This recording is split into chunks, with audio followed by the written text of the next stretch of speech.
हा अशा तऱ्हेचा विकास खरंच विकास आहे.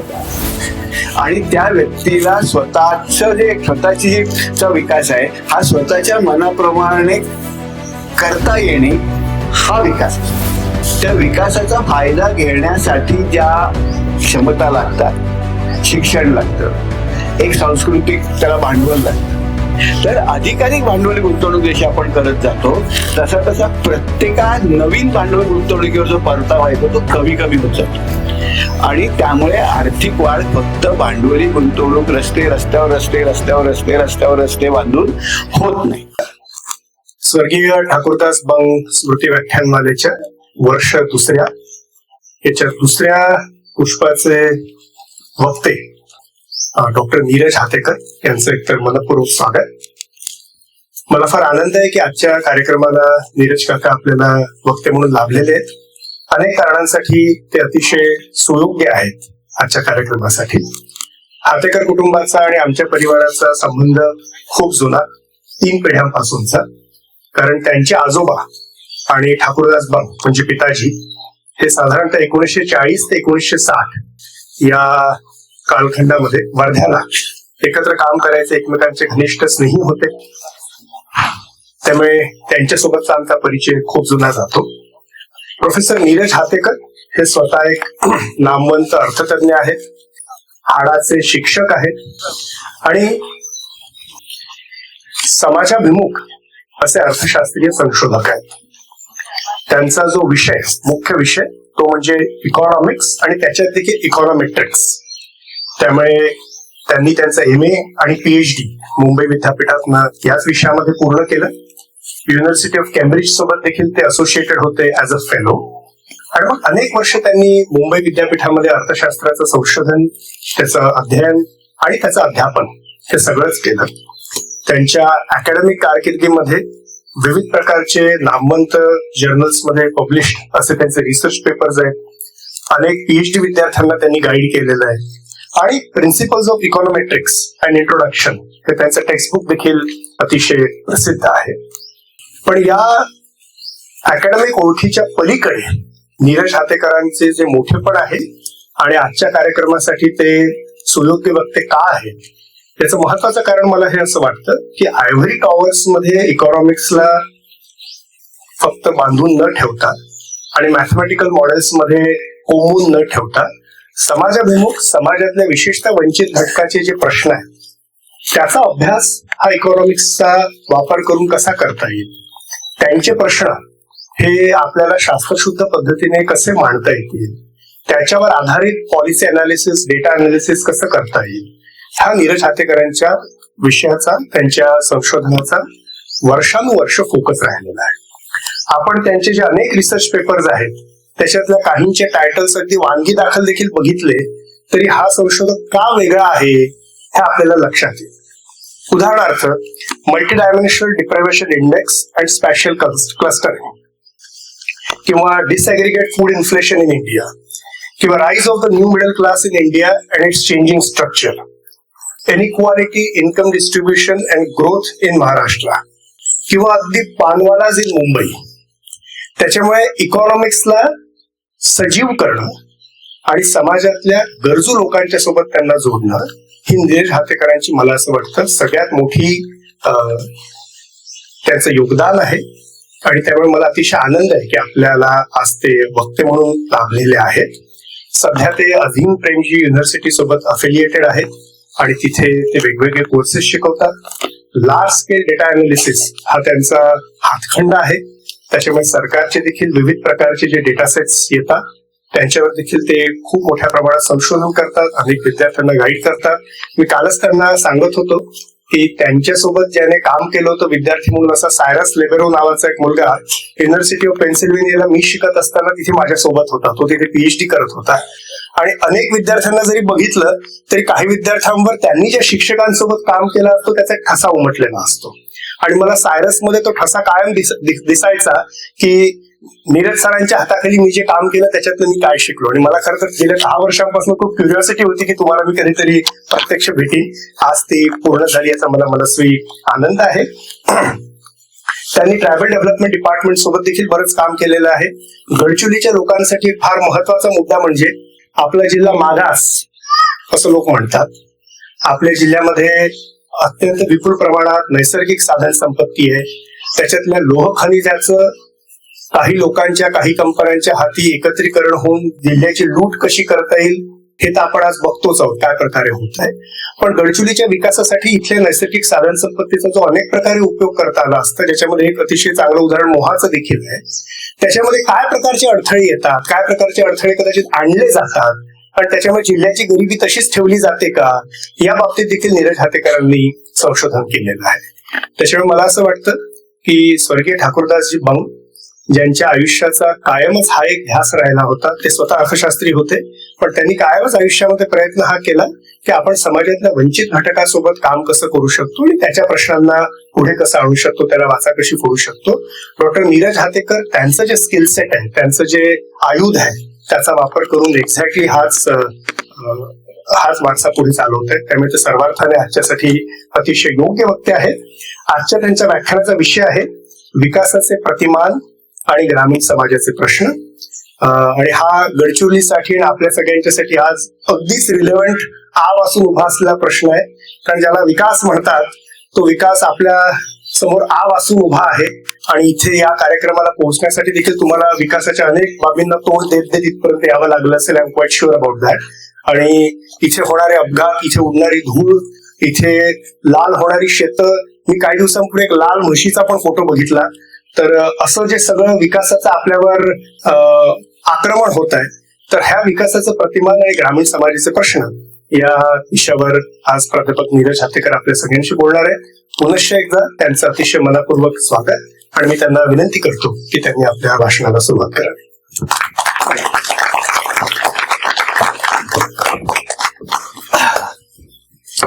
धन्यवाद अमृत. सगळ्या मित्रमैत्रिणींना नमस्कार. ठाकूरदाजींची माझी पहिली आणि शेवटचीच भेट ही वर्धेला 2011 साली. मी आणि माझे वडील जे पण अर्थशास्त्राचेच प्राध्यापक होते, आम्ही वर्धेला आलो होतो काही कारणाने आणि तेव्हा ठाकूरदाजींची भेट झाली. पण ठाकूरदाजींच्या विषयी, त्यांच्या व्यक्तिमत्वाविषयी, त्यांच्या कामाविषयी मी लहानपणापासून बाबांकडनं ऐकत होतो सातत्याने आणि वाचतही होतो, शिकतही होतो त्याच्यातनं. त्यामुळे ठाकूरदासजींच्या स्मृतीप्रित्यर्थ इथे मला यायला मिळेल आणि तुमच्या सगळ्यांबरोबर वेळ घालवायला मिळेल याचा मला खूप आनंद झाला. आणि अभयदादांनी विचारल्यावर मी लगेच क्षणाचे विचार न करता हो म्हणालो. खरं तर आज औरंगाबादला एक कार्यक्रम होता, तो त्यांना मग पुढे ढकलायला लावला कारण मला इथे जायचं होतं. त्यामुळे आज मी इथे सगळ्यांबरोबर तुमच्याशी बोलताना मला खरंच मनापासून आनंद होतोय. आपण विकास इथे येताना काल मला सगळा विकास दिसला. मी गडचिरोली खूप वर्षापासून पाहतोय. गडचिरोलीमध्ये आदिवासी विकास विभाग, मी विद्यापीठात असताना आदिवासी विकास विभागाबरोबर काही कामं सुरू केली. नंतर त्या कामामध्ये मला एवढा रस आला की विद्यापीठाच्या नोकरीचा राजीनामा देऊन मी आदिवासी विकास विभागातली नोकरी करायला लागलो. पण मग नंतर मला लवकर लक्षात आलं की आदिवासी विकास विभाग केवळ शासनाचा कुठलाही विभाग, आदिवासी विकास विभाग हा आदिवासींसाठी काम न करता आदिवासी विकास विभागात काम करणाऱ्या लोकांसाठी काम करतं हे लक्षात आल्यावर मी ती नोकरी सोडली आणि अजिम प्रेमजी विद्यापीठात गेलो. पण विविध कारणांनी माझा गडचिरोलीशी सातत्याने संबंध आला होता. त्यातला एक महत्वाचा आणि मला खूप आनंद देणारा भाग हा साधारण 2016-17 मध्ये आम्ही म्हणजे गडचिरोलीमध्ये वनहक्काचं काम खूप झालंय, सामुदायिक वनहक्काचं काम खूप झालंय. पण बहुतेक हे सामुदायिक वनहक्कांचं व्यवस्थापन अजूनही पूर्णपणे लोकांच्या हातात गेलेलं नाही. अजूनही ते संस्था आणि संघटनाच करतायत. पण ग्रामसभांनी स्वतः हे व्यवस्थापन कसं करायचं याच्यासाठी आम्ही मुंबई विद्यापीठात एक डिप्लोमा राबवला होता, diploma in community forest management. आणि हा आपल्या मेंढालेखामध्ये याचं पहिली एडिशन झाली, साधारण 6 महिन्याची होती. माधव गाडगे, मोहनभाई, देवाजी तोफा, विजय इदलाबादकर, मिलिंद कोकील, आम्ही सगळ्यांनी बसून त्याचा सिलेबस बनवला. 6 महिने तो इथे मेंढालेखाला तो कार्यक्रम राबवला. गाडगीळ सर वगैरे इथेच राहत होते, मी सुद्धा मेंढ्याला येऊन राहत होतो.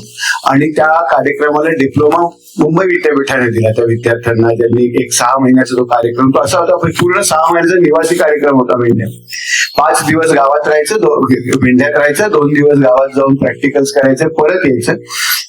मुंबई विद्यापीठाने सुरुवातीला थोडंसं टाकू केलं होतं की आपण डिप्लोमा देणार, मग त्याला काहीतरी शैक्षणिक एक प्रिकंडिशन घातली पाहिजे, म्हणजे किमान 12वी मुलं असली पाहिजेत वगैरे. पण माझं म्हणणं असं होतं की गडचिरोलीमधली जर शाळांची आणि शिक्षणाची परिस्थिती बघितली तर शैक्षणिक काही अर्हता घालण्याचं कारणही नाही, ती अर्थपूर्णही नाही. आणि ते मी पटवू शकलं. मुंबई विद्यापीठाने शेवटी काहीही शैक्षणिक अर्हता नसलेल्या विद्यार्थ्यांना प्रवेश देऊन 6 महिन्याचा प्रोग्राम करून त्यांना विद्यापीठाचा डिप्लोमा द्यायची शेवटी तयारी दाखवली. आणि तो एक कार्यक्रम चांगला झाला. त्यातून शिकलेली 30 मुलं आहेत, ती आता ठिकठिकाणी सामूहिक वन हक्कांचं व्यवस्थापन ग्रामसभांना शिकवायचं काम करतायत. आणि त्याच्यामध्ये मला खूप शिकता पण आलं स्वतःला, गडचिरोली विषयी, आदिवासी भागांविषयी, जंगलांविषयी. त्यातनं थोडस मी एका वेगळ्या तऱ्हेने याकडे बघायला लागलो. मला असं म्हणजे हा मुद्दा मी असा मानणार आहे की विकास म्हणजे काय याची थोडीशी आपण व्याख्या पहिल्यांदा समजून घेऊया. विकास म्हणजे पायाभूत सुविधा, इन्फ्रास्ट्रक्चर नव्हे. म्हणजे आमच्या गावामध्ये खरं तर ही खूप दुःखदायक गोष्टी आहे, पण त्याला एक विनोदाचं अंग येतं. आमच्या वाईत एक मुकणी नावाचा कातकरी आदिवासी होता. त्याला मध्ये मी सगळ्या पीव्हीटीची म्हणजे कातकरी माळिया कोल्हाम यांची एक राष्ट्रीय पॉलिसी असावी, राज्याची डेव्हलप पॉलिसी असावी आणि ती त्यांना विचारून करण्यात यावी, अशा एका कार्यक्रमामध्ये एक जवळजवळ 2 वर्ष 3 वर्ष मी काम केलं. म्हणजे ठिकठिकाणी गावात जाऊन त्यांच्या सभा घेऊन नक्की काय दुखतंय, काय करायला पाहिजे, अशा तऱ्हेने मग धोरणात्मक चौकट कशी असायला पाहिजे याच्यावर काम केलं. त्यात मुकणे नावाचा आमचा आदिवासी कातकरी होता. त्याच्याकडे रेशन कार्ड नव्हतं आणि त्याला रेशन कार्ड देण्यासाठी पत्ता त्याचा हवा. तो पहिल्यांदा एका पुलाखाली राहत असे, आमच्या तिकडे रस्त्यावर वाळलेला ओढा होता, पुलाखाली राहत असे. रस्ता मस्त होता, चांगला होता तो पूल, काय जेवढा दगडी पूल होता. पण तो आमच्या विकासाच्या कार्यक्रमात आमच्या तिथं तो पूल फोडला. मग मुकणे तिकडनं हल्ला. मग एका शेतात गेले ते कुटुंब राहायला. शेतात ते शेत ओसाड होतं आणि ते शेत त्या शेतकऱ्यांनी येणे करून ते प्लॉट पाडायला सुरुवात केलं. मुकणे तिकडनं पण हल्ले. मग त्या रस्त्याच्या कडेला जाऊन कुटुंब राहायला लागले. तो रस्ता रुंदीकरण गेला, तिकडने हल्ला. मी शोधत मुकणेला गेलो. आमच्या सोंदे डोंगरात एका ठिकाणी तो असा खुपीत राहत होता. म्हणलं, अहो मुकणे, तुम्ही एका वर्षात 3 ठिकाणी हल्लात, आम्ही तुम्हाला तुमचा पत्ता कसा घेणार, रेशन कार्ड तुम्हाला कसं करायचं आपण? थोडस मी काय करू, मी जिथे जातो तिथे विकासच होतो. मी जातो तिथे विकास होतो. विकास काय माझे पाठ सोडायला तयार नाही. विकास हा अशा तऱ्हेचा विकास खरंच विकास आहे का? म्हणजे अर्थशास्त्रामध्ये विकासाची व्याख्या काय याच्यावर बरीच चर्चा झाली आणि ती आजच्या आपल्या कामात उपयोगाची आहे, म्हणून मी त्या दृष्टीने बोलतो. 2 स्कूल आहेत त्याच्यामध्ये, पण सगळ्यात महत्वाचं स्कूल जे आहे अमर्त्य सेनचं स्कूल आहे. तिथे आपण असं म्हणतो की एखादी व्यक्ती एखाद्या समाजात जन्मते आणि मग त्या व्यक्तीच्या ज्या क्षमता असतात, त्या व्यक्तीच्या आचारनिशा असतात, त्यांचा पूर्ण विकास होण्यासाठी त्या व्यक्तीच्या त्या विकासावर अनेक तऱ्हेची बंधनं असतात. सामाजिक बंधन असतात, आर्थिक बंधन असतात, राजकीय बंधन असतात. या ही बंधनं हळूहळू कमी होत जाणे आणि त्या व्यक्तीला शिथिल होत जाणे, त्यातनं मार्ग निघत जाणे आणि त्या व्यक्तीला स्वतःची जी विकास आहे हा स्वतःच्या मनाप्रमाणे करता येणे, हा विकास असतो. ही विकासाची व्याख्या अर्थशास्त्रामध्ये आहे. म्हणजे एखादी मुलगी असेल, समजा तिला शाळेत जाते, तिच्या घरची परिस्थिती चांगली आहे पण तिला शाळा शिकायला परवानगी नाही, किंवा तिला पैलवान बनायचंय, तिला परवानगी नाही, तर तिच्यावरचा हा सामाजिक बंधन शिथिल होणे, की ते करू शकणे म्हणजे विकास. विकास हा व्यक्तींच्या इच्छा आकांक्षा त्यांना अनवरोधपणे करता येतील, ही विकासाची व्याख्या आमच्या अर्थशास्त्रात आहे. आता होतंय काय की मी जेव्हा चर्चा बघतो विदर्भाची आणि पश्चिम महाराष्ट्राची, तेव्हा एकूण असं मानलं जातं की विदर्भ मराठवाडा हे मागास प्रांत आणि पश्चिम महाराष्ट्र हा प्रगत आहे. मग मागास भारतात त्यांना प्रगत केलं पाहिजे. मग प्रगत कसं करायचं, तर पश्चिम महाराष्ट्र आहे तसं करायचं. म्हणजे विदर्भाचं पश्चिम महाराष्ट्रीकरण करणे म्हणजे विदर्भामध्ये मोठ्या प्रमाणात निरनिराळे उद्योग आणणे, पायाभूत सुविधा निर्माण करणे, ही विकासाची प्रक्रिया मानली जाते. पण यातनं खऱ्या अर्थाने विकास होतोच असं नाही. विशेषतः जे मार्जिनलाइज समाज असतात त्यांचा विकास होत नाही. आम्ही महाराष्ट्रामध्ये 3 आदिम समाज आहेत, माडिया, कातकरी आणि कोला. आम्ही मध्ये या तिघांचा एक सखोल सर्वे केला. म्हणजे प्रत्येका पीव्हीटीजी कडे, त्या कुटुंबाकडे, जवळजवळ प्रत्येका पीव्हीटीजी कुटुंबाकडे तुझ्याकडे रेशन कार्ड आहे का, आधार कार्ड आहे का, जमीन आहे का, राहतो कसा, घर आहे का, पर्सनल बँक अकाउंट आहे का, सगळे डिटेल आम्ही सर्वे केला. आम्हाला असं लक्षात आलं की तिन्ही पीव्हीटीजी समाजामध्ये सगळ्यात वाईट परिस्थिती कोणाची असेल तर ती महाराष्ट्रातल्या कातकऱ्यांची आहे, जे विकसित भागात राहतात. म्हणजे उदाहरणार्थ तुम्ही जर पनवेल मधनं आलात तर पनवेलमध्ये एक सिमरन मोटर्स नावाचे एक मोठी शोरूम दिसते रस्त्याच्या कडेला. ही मारुती सुझुकी वगैरे गाड्यांची मोठी शोरूम आहे. त्या शोरूमच्या मागे गेलात तर तिथे एक ओहळाची वस्ती म्हणून एक कातकऱ्यांची वस्ती. ती ओहळाची वस्ती का, कारण तिथे ओहळ होता मोठा आणि एक कातकऱ्यांची घरं होती. ती कातकरी परंपरागत त्या ओळातले खेकडे मासे वगैरे मारत असत, उपजीविका करत असत, आजूबाजूच्या भात शेतीवर काम करत असत आणि उपजीविका कातकऱ्यांची होत असत. पनवेल शहर जसं निर्माण झालं तसं मोठ्या प्रमाणात शहरीकरण करायची गरज झाली आणि मग शहरांमध्ये निराळे भाग पाडले गेले पनवेलचे. आणि मग या ठिकाणी दुकानं असतील, या ठिकाणी रस्ता असेल, तर या कातकऱ्यांची ओळाची वस्ती डायरेक्टली रस्त्याला चिटकून येत होती आणि तिथे कमर्शियल डेव्हलपमेंट हवं होतं. मग सरकारने तिथे या शोरूम्स बांधल्या आणि कातकऱ्यांची जी घरं होती झोपडी त्यांना त्या शोरूमच्या मागे थोडी जागा दिली आणि त्यांना आवास योजनेतनं घरं बांधून दिली. आता याला झाली 40 वर्ष. ती घरं लागली पडायला. 40 वर्षानंतर कुठली घरं पडतात. त्यामुळे कातकरी ते पडक्या घरात राहणं अशक्य आहे. पावसाळ्यात गळतं, ते कधी पडेल सांगता येते. त्यामुळे सगळ्या कातकऱ्यांनी घरं सोडली आणि परत रस्त्याच्या कडेला आले. आता रस्त्याच्या कडेला ते आल्याबरोबर ते अनधिकृत झोपडपट्टी झाली. म्हणून दर वर्षी ती झोपडपट्टी पाडली जाते. हे कातकरी बेघर होतात, ते पुन्हा बांधतात कारण इतरत्र कुठे जाता येत नाही, पुन्हा पाडली जाते. ओहोळ पूर्ण बुजलेला आहे, त्यामुळे त्या ओहोळातनं जी उपजीविका होते ती होत नाही. पनवेलमध्ये आता पनवेल शहरामध्ये, पेण शहरामध्ये भातशेती राहिलेली नाहीये. ते सगळे उद्योग झालेले आहेत. त्या उद्योगांमध्ये नोकरी वगैरे मिळण्यासाठी जे सामाजिक, शैक्षणिक, सांस्कृतिक भांडवल लागतं ते कातकरी समूहांकडे नाहीये.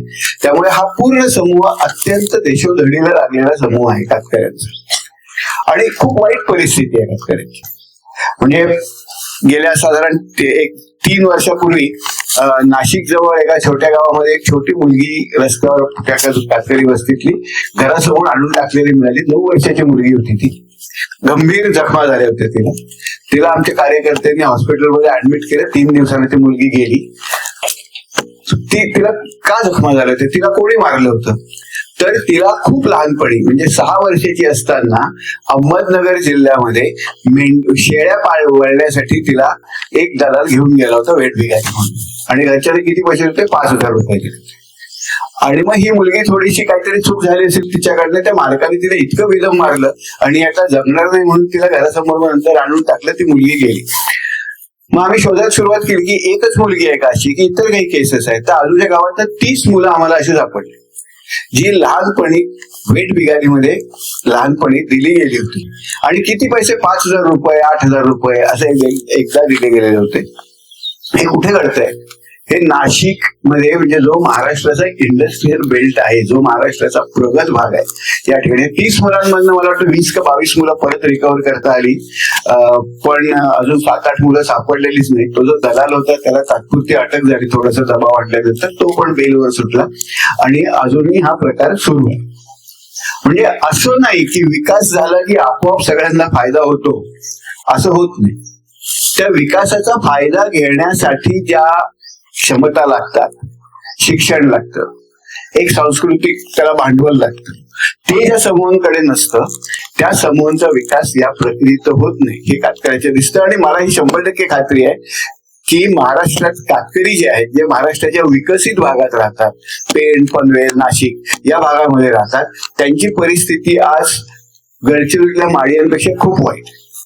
गडचिरोलीतल्या माडिया तुलनेने सुखी आहे. त्यांचा समाज आहे, एक सामाजिक जीवन आहे, सांस्कृतिक जीवन आहे, त्यात ते असे व्यवस्थित इंटिग्रेटेड आहेत. शेती आहे, उपासमारीचं प्रमाण महाराष्ट्र कातकऱ्यांचं होतं काय, कातकऱ्यांकडे जमीन 99% कातकऱ्यांकडे 1 इंचभर पण जमीन नाही. जिथे राहतात ती घरं पण त्यांच्या मालकीची नाही. आणि साधारण उत्पन्न महिन्याला, शिक्षणाचं प्रमाण खूप कमी आहे. साधारण उत्पन्न महिन्याला 7, 8, 9 हजार रुपयाचे, कारण छोटे मासे पकडणे, कुठे शेतमजूर वगैरे जाणे, ह्याच्यावरच सगळे उत्पन्न कातकऱ्यांचे आहे. तरी मग कातकऱ्यांना करायला काय लागतं की जगण्यासाठी घरातला असेल ते श्रम विकायला लागतात. म्हणजे घरातला असं पिळून जेवढं श्रमाचा शेवटचा ठिपका जो वापरून काहीतरी 4 पैसे. आणि म्हणून मग लहान मुलांना वेगवेगळ्या ह्या सगळ्या सर्व्हायव्हलच्या गरजा आहेत या समूहांच्या. आणि या समूहांच्या सर्व्हायव्हलच्या गरजा का निर्माण झाल्या आहेत, तर जो विकास, ज्या तऱ्हेचा विकास झाला त्या विकासाने इंटिग्रेटच करून घेतलं नाही. त्यामुळे विकासाचा प्रश्न जो आहे पश्चिम महाराष्ट्रात जे होत आहे तेच विदर्भात व्हावं का, मला वाटतं होऊ नये. आपल्याला वेगळ्या तऱ्हेने विचार करायला पाहिजे. म्हणून मी जी मांडणी आज करणार ती थोडीशी जास्त ब्रॉडर मांडणी आहे, थोडी जास्त सैद्धांतिक मांडणी आहे. एकूण संपूर्ण महाराष्ट्राकडे आपण बघितलं पाहिजे. मला वाटतं विदर्भाचा विचार करताना फक्त विदर्भाचा विचार सेपरेटली करून चालणार नाहीये. विदर्भ आणि महाराष्ट्र हे एक असं इंटिग्रेटेड स्ट्रक्चर आहे. आणि पश्चिम महाराष्ट्रामध्ये काय होतं त्याचा परिणाम विदर्भावर होत असतो. त्यामुळे एकत्रितपणे आपल्याला असं बघितलं पाहिजे. आणि पश्चिम महाराष्ट्रातली जी औद्योगिकरणाची किंवा सोकॉल सोबतची जर कारणं बघितली ती नीट लक्षात घेतली तर आपल्याला तसं काम विदर्भात करता येणार नाही हे शास्त्रीय दृष्ट्या कळेल. म्हणून आपल्याला विदर्भाकडे वेगळ्या दृष्टीने जाणं आवश्यक आहे. आणि ही माझी ढोबळ आजच्या मांडणीचं सगळं वेगळ्या दृष्टीने कसं जाता येईल याचाही आपण थोडासा विचार करूया. अभयदांनी मला 1.5 तास दिलेला आहे, त्यामुळे मी व्यवस्थित तुमचा वेळ घेतो आणि ही मांडणी सविस्तर करतो. तर आता हे केल्यामुळे आमच्या विद्यापीठामध्ये, मुंबई अजिम प्रेमजी विद्यापीठामध्ये एक डेव्हलपमेंट डायलॉग्स विथ डेटा नावाचं एक केंद्र आम्ही तयार केलेलं आहे. आणि तिथे खूप अगदी बारकाईची आकडेवारी असते, जी अगदी ग्रॅन्युलर तालुका लेवलची, गाव पातळीवरची, पिनकोड पातळीवरची जी काय आकडेवारी मिळेल विकासासंबंधी ती सगळी आकडेवारी घेऊन आपल्याला काय त्याच्याविषयी विकासातलं सांगता येईल, काय स्टोरी सांगता येईल, काय गोष्ट सांगता येईल, हे आम्ही सगळे करत असतो. तर मी आणि माझे काही मित्र आहेत, आम्ही मिळून हे काम करतो. त्या कामाचाच एक भाग म्हणून महाराष्ट्र पण आहे. तर कसं असतं, आता हल्ली आर्थिक वाढ, इकॉनॉमिक ग्रोथ आणि जीडीपी हा म्हणजे असा काहीतरी परवलीचा आणि होली शब्द झाला, एक पवित्र शब्द आहे. जीडीपी आणि जीडीपी ग्रोथ म्हणजे आपल्या देशाचं, जगाचं आर्थिक धोरणाचं एकमेव उद्दिष्ट काय, तर आर्थिक वाढ, जीडीपी वाढ वेगाने करून घेणे. हा सगळ्या अर्थशास्त्रज्ञांमध्ये म्हणजे अगदी नॉन नेगोशिएबल गोष्ट आहे की जीडीपी वाढ. म्हणजे मध्यंतरी मला खूप महाराष्ट्रातल्या खूपच प्रख्यात, भारतभरचे खूप प्रख्यात अर्थतज्ञ आहेत, त्यांनी मध्ये माझ्याकडे एक लेख पाठवला होता. म्हणलं जरा तुझं मत सांग याच्याविषयी, हे बरोबर आहे का नाही. तो लेख काय होता, त्या लेखात अशी मांडणी होती, तो IMF मधल्या एका कोणतरी भारतीय अर्थतज्ञाचाच होता. त्यात त्यांची मांडणी अशी होती की राज्य पातळीच्या आणि केंद्र शासनाच्या ज्या निवडणुका होतात, म्हणजे लोकसभेच्या आणि विधानसभेच्या निवडणुका होतात, त्या स्वतंत्रपणे वेगवेगळ्या न घेता एकाच वेळी घेतल्या तर आपला जीडीपी 2% वाढेल, असं त्यांचं म्हणणं होतं. आणि मग त्यांनी मला ते तपासायला दिलं होतं. मी सांगितलं सर यातलं संख्याशास्त्र व्यवस्थित आहे, पण हा मुद्दा मला पटत नाही. कारण लोकशाही प्रक्रियेचा उद्देश काही जीडीपी वाढवणे नाहीये. निवडणुकीचा उद्देश हा स्थानिक लोकांच्या आशा आकांक्षा असतील त्यांच्यातनं लोकशाही मार्गाने सरकार निर्माण करणे ही प्रायोरिटी आहे. ते म्हणले नाही तू राजकीय मला सांगू नकोस, तू फक्त सांग की यातलं संख्याशास्त्र व्यवस्थित आहे का. म्हणलं संख्याशास्त्र व्यवस्थित आहे. आणि मग तो जो लेख होता तो आपले माजी राष्ट्रपती होते, त्यांनी एक अहवाल दिला होता भारत सरकारला की या दोन्ही निवडणुका एकत्र कराव्यात. आणि त्याच्यामध्ये तर महत्वाचं काय वाटतं की लोकांच्या राजकीय आशा आकांक्षापेक्षाही आपल्याला जीडीपी आणि जीडीपी वाढ ही जर महत्वाची वाटत असेल तर थोडं त्याच्यावर विचार. म्हणजे हे मला मान्य आहे की जीडीपी ग्रोथ ही महत्वाची आहे आणि जगभर आपल्याला असं दिसतं की आपण ज्या गोष्टींना महत्व देतो, उदाहरणार्थ सरासरी आयुर्मान, लाईफ एक्सपेक्टन्सी ही जीडीपीशी संबंधित आहे. ज्या देशातली गरीब आहे, ज्यांचा दरडोई जीडीपी कमी आहे, तिथे लाईफ एक्सपेक्टन्सी कमी आहे, तिथे इन्फंट मोर्टॅलिटी जास्त आहे, तिथे मॅटर्नल मोर्टॅलिटी जास्त आहे. ज्या देशांचा जीडीपी वाढलेला आहे, जास्त आहे, तिथे लाईफ एक्सपेक्टन्सी पण जास्त आहे, मॅटर्नल मोर्टॅलिटी कमी आहे, इन्फंट मोर्टॅलिटी कमी आहे. ज्या गोष्टींना आपण महत्व देतो त्यांचा जीडीपीशी काहीतरी संबंध आहे, पण जीडीपी म्हणजे सगळं नाही. एक महत्वाचा भाग जीडीपी म्हणजे नक्की काय हो, आपल्याला सांगितलं जातं की आता भारत हा काहीतरी जगातला 4थ्या नंबरची 3ऱ्या नंबरची अर्थव्यवस्था झाली, आपण इंग्लंडला मागे टाकलं, हे मागे खूप झालं होतं. म्हणजे आपल्या भारताचा आकार, भारतीय अर्थव्यवस्थेचा आकार हा आता इंग्लंडच्या अर्थव्यवस्थेच्या आकारापेक्षा मोठा आहे आणि आपण आता $5 ट्रिलियन अर्थव्यवस्थेकडे जाणार आहोत वगैरे, आणि हे खूप लोकांना महत्वाचं वाटतं. याला मर्यादा आहेत. म्हणजे हे खरं आहे की अर्थव्यवस्थेचा आकार म्हणून आपण इंग्लंडपेक्षा आणि जपानपेक्षा पण मोठे आहोत, पण याचा अर्थ असा नाही की सर्वसामान्य ब्रिटिश नागरिकाचा जो जगण्याचा स्तर आहे, सर्वसामान्य जपानी नागरिकाचा जगण्याचा स्तर आहे, तो आपला आहे. जगण्याचा स्तर जेव्हा मोजायचा असतो तेव्हा आपण दरडोई उत्पन्न मोजतो. म्हणजे देशातल्या एकूण जीडीपीला आपण देशातल्या सगळ्या लोकसंख्येने भागलं तर प्रत्येका माणसामागे किती वस्तू आणि सेवा येतात हे महत्वाचं असतं. म्हणजे असं गृहीत धरा की 2 कुटुंब आहेत. एका कुटुंबामध्ये एक म्हातारी बँकेतनं रिटायर झाले, चांगल्या पदावर मॅनेजर वगैरे होते, तिथे राहतात.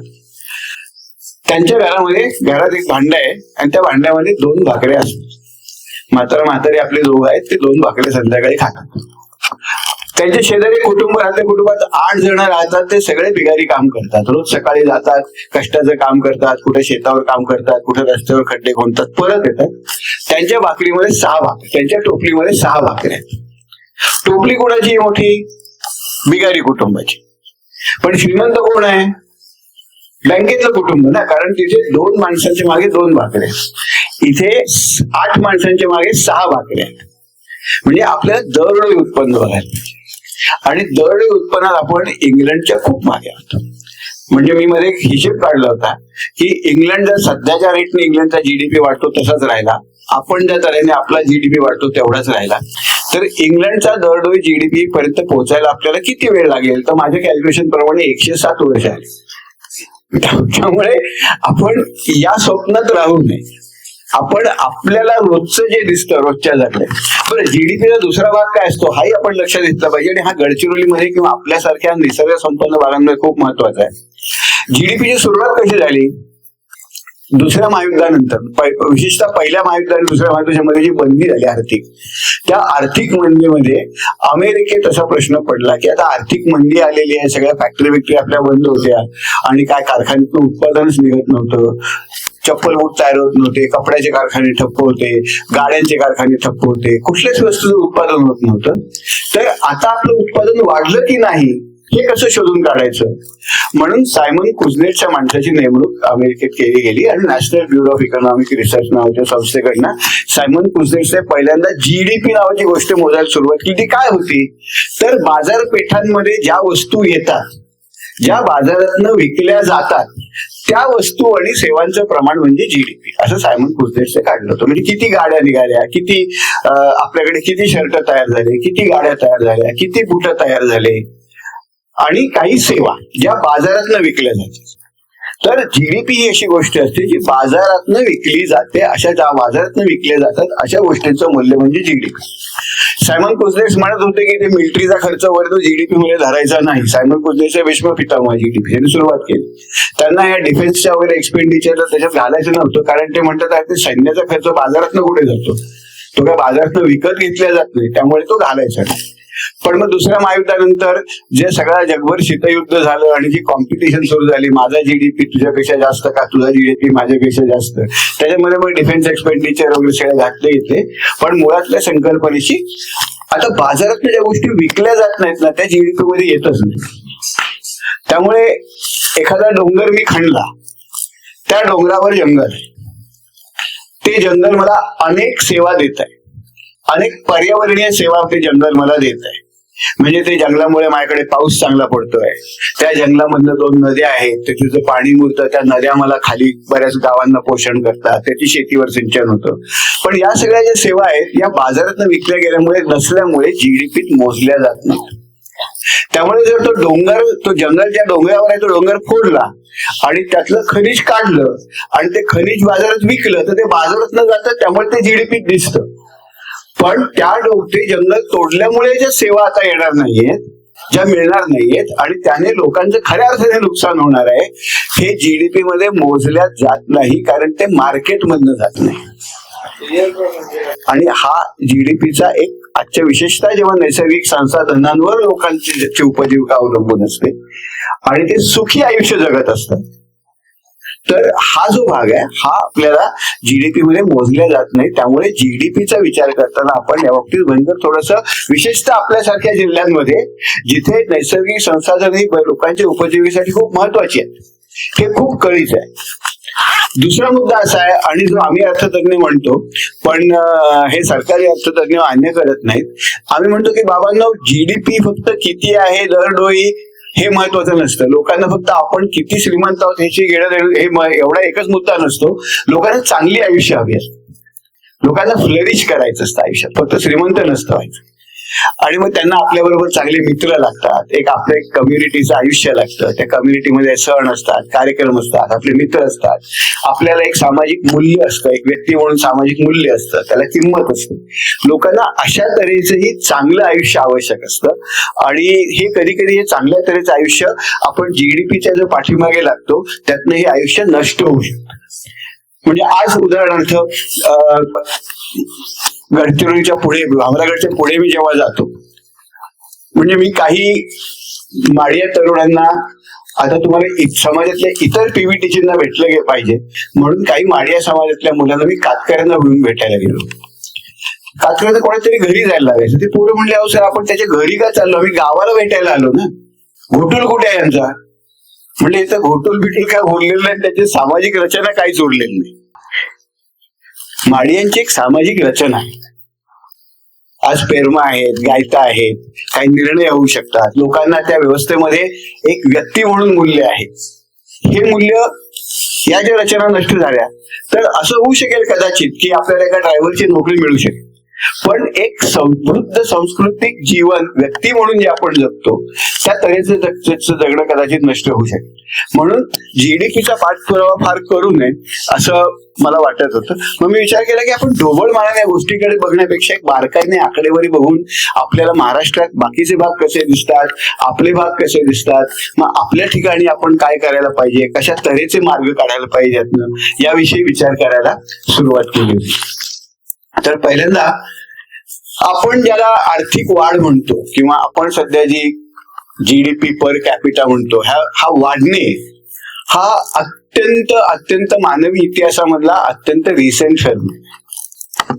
म्हणजे एक अर्थतज्ञ होऊन गेले अँगस मॅडिसन म्हणून, त्यांनी जगभरातल्या जवळजवळ सगळ्या देशांचा दरडोई जीडीपी किती होता हा इसवी सन 1 पासून अभ्यास केला आणि खूप मेहनतीने, अगदी परफेक्ट नाही पण बऱ्यापैकी इंडिकेटिव्ह ही आकडेवारी त्यांनी तयार केली. आणि आपल्याला जे चित्र दिसतंय, म्हणजे इथे मी फक्त 1000 इसवी सन 1000 पासून आकडेवारी घेतली आहे आणि ती जी लाईन रेष दिसते ती वर जाताना तो दरडोई जीडीपी आहे. आणि आपल्याला असं दिसतं की हा मानवी इतिहासामध्ये हा अत्यंत रिसेंट गोष्ट आहे, गेल्या 50-100 वर्षातलीच गोष्ट आहे आणि भारत किंवा चीनमध्ये गेल्या 50 वर्षातली गोष्ट आहे. म्हणजे 17व्या शतकात महाराष्ट्रात जो माणूस राहत होता त्याचा जगण्याचा स्तर आणि 11व्या शतकात जगणाऱ्या माणसाचा स्तर आणि इसवी सन 1000 मध्ये जगणाऱ्या माणसाचा स्तर हा समान होता जगण्याचा. हा जगण्याचा स्तर ही जी पर कॅपिटा इन्कम आहे, उत्पन्न आहे, ही साधारण गेल्या 50 वर्षात भारतात किंवा चीनमध्ये वाढायला लागली. इंग्लंडमध्ये सगळ्यात आधी वाढायला लागली ही 1700, 1800, 19व्या शतकाच्या साधारण मध्यापासून. आपल्याला माहिती आहे औद्योगिक क्रांती झाली आणि मग पर कॅपिटा जीडीपी वाढायला लागला. हा इंग्लंडमध्ये पहिल्यांदा झाला, नंतर इतर देशांचा झाला, मग चीनचा झाला आणि सगळ्यात शेवटी भारताचा साधारण 1950च्या आसपास भारताचा जीडीपी वर जायचा. हे का होतं? आता जीडीपी मग वाढायला का लागला आणि एवढं रिसेंटली वाढायला का लागला ह्याच्यावर बरीच चर्चा जगभर झाली अभ्यासात. सुरुवातीला लोकांना असं वाटायचं 1950-60च्या दशकामध्ये की जीडीपी वाढतो कशामुळे? गुंतवणूक वाढते. म्हणजे आपण रस्ते बांधले, कारखाने बांधले मोठे, आणि मोठी बंदरं बांधली, विमानतळं बांधली की जीडीपीचे वाढ होते, अशी सुरुवातीला समज होती. भारतात सुद्धा आपल्या सरकारची स्वातंत्र्यानंतर हाच धारणा होती की आपण मोठ्या प्रमाणात जर भांडवली गुंतवणूक केली आणि भांडवली गुंतवणूक केली तर आपल्या देशाचा विकास होईल आणि आर्थिक वाढ आपोआप होईल. आणि यातनं आपल्या काही चुकाही झाल्या. म्हणजे आपण जी भांडवली गुंतवणूक केली, शेवटी रस्ते बांधायला, मोठ्या मोठ्या फॅक्टरी बांधायला, रेल्वे लाईन्स बांधायला भांडवल लागतं, पैसा लागतो. हा आणायचं कुठनं? देशांतर्गतच तो आपण आणायचा प्रयत्न केला. आपण असं ठरवलं की बाहेरनं तो आणायचा नाही, परदेशातनं गुंतवणूक आपल्याशीच व्हायची नाही. आणायचं कुठनं? मग आपण असं ठरवलं की जर आपल्याला मोठ्या शहरांमध्ये मोठी गुंतवणूक करायची असेल, मोठे रस्ते बांधायचे असतील, रेल्वे स्टेशन बांधायचे असतील, पायाभूत सुविधा बांधायच्या असतील, तर ह्यातनं जो वर्कड आउटपुट येतं, जे बांधायला आपल्याला भांडवल लागतं, हे कुठनं आलं पाहिजे? शेतीतनं आपल्याकडे आलं पाहिजे. म्हणून आपल्यासारख्या देशांनी आपल्याकडे अनेक वर्ष, 30-40 वर्ष तरी मुद्दाम ग्रामीण भागातला जो उपभोग खर्च होतो तो दाबून ठेवला. का? कारण ग्रामीण भागातला उपभोग खर्च जर वाढला तर मग तिथनं बचत येणार नाही. तिथनं बचत आली नाही तर त्यातनं आपल्याला शहरीकरणात गुंतवायला भांडवल मिळणार नाही.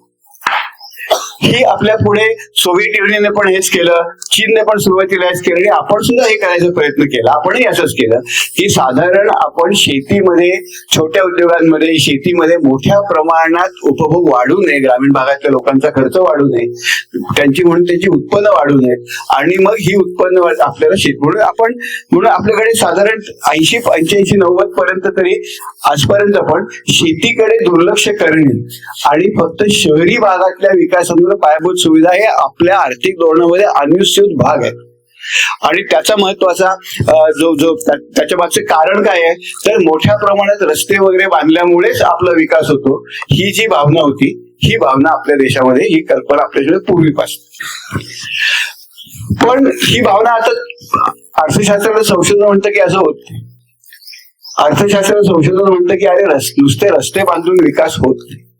म्हणजे आमचं वाई गाव आहे, या वाई गावाला हमरस्त्याला जोडणारा एक रस्ता झाला, मग दुसरा रस्ता झाला, मग तिसरा रस्ता झाला. पहिला रस्ता झाल्यावर थोडा धंदा वाढला गावातला, त्याच्यानंतर दुसरा रस्ता झाल्यानंतर वाढला पण थोडा वाढला, तिसरा रस्ता झाल्यावर त्याचा परिणाम काहीच झाला नाही गावातल्या. म्हणजे जशी आपण गुंतवणूक वाढवत जातो तसा प्रत्येक ऍडिशनल गुंतवणुकीवर जो परतावा येतो तो कमी कमी होत जातो. म्हणजे समजा मी एक चांबर असेल आणि माझ्याकडे आरी रापी वगैरे काही नाही, नुसतं लेबर आहे, मग मला भांडवली गुंतवणूक केली म्हणजे मला कोणतरी एक रापी आणून दिली, एक आरी आणून दिली आणि मग मी जास्त चपला शिवीन ना. समजा कोणतरी मला म्हणलं की अजून एक आरी, अजून एक रापी तुला आणून देतो आणि ती गुंडी दोरी आणून देतो, ही भांडवल गुंतवणूक. त्याने ती आणून दिलं काय होणार? म्हणजे ठीक आहे, चांगलं आहे बाबा, कधी कधी माझी रापी वागते वगैरे, मला एक दुसरी रापी उपयोगी पडेल. पण त्या दुसऱ्या रापीने आणि आरीने जेवढा परिणाम होतो, पहिल्या रापी आणि आरीने जेवढा परिणाम झाला तेवढा दुसऱ्या रापी आणि आरीने होणार नाही. तिसरी पण मला कोणी आणून दिली आरी आणि रापी, तर ठेव बाबा, बाजूला ठेव, तू देतोय ठीक आहे. आणि थोड्या दिवसाने असंच करता तर माझं घर सगळं आरी रापीने सगळं भरून राहील, मलाही बसायला जागा उरणार नाही आणि मी चपला करणं बंद करून टाकेल. तर अधिकाधिक भांडवली गुंतवणूक जशी आपण करत जातो तसा तसा प्रत्येका नवीन भांडवल गुंतवणुकीवर जो परतावा येतो तो कमी कमी होत जातो आणि त्यामुळे आर्थिक वाढ फक्त भांडवली गुंतवणूक रस्त्यावर रस्ते बांधून होत नाही. शिवाय नुसतेच रस्ते बांधून ट्रॅफिक सुद्धा कमी होत नाही.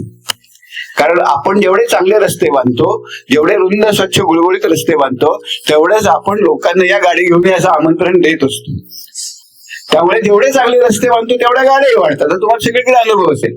त्यामुळे अर्थशास्त्रात म्हणतो की रस्ते बांधून ट्रॅफिक कमी करण्याचा प्रयत्न म्हणजे रॉकेट टाकून आग विझवण्याचा प्रयत्न.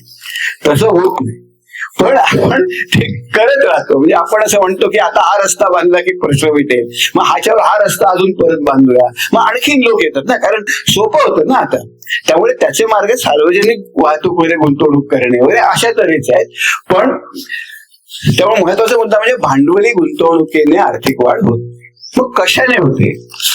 तर 1985 साली एक रॉबर्ट ल्युकस म्हणून अर्थतज्ञ होते, मोठे होते, त्यांना नोबेल प्राइज मिळाला हे मांडण्यासाठी.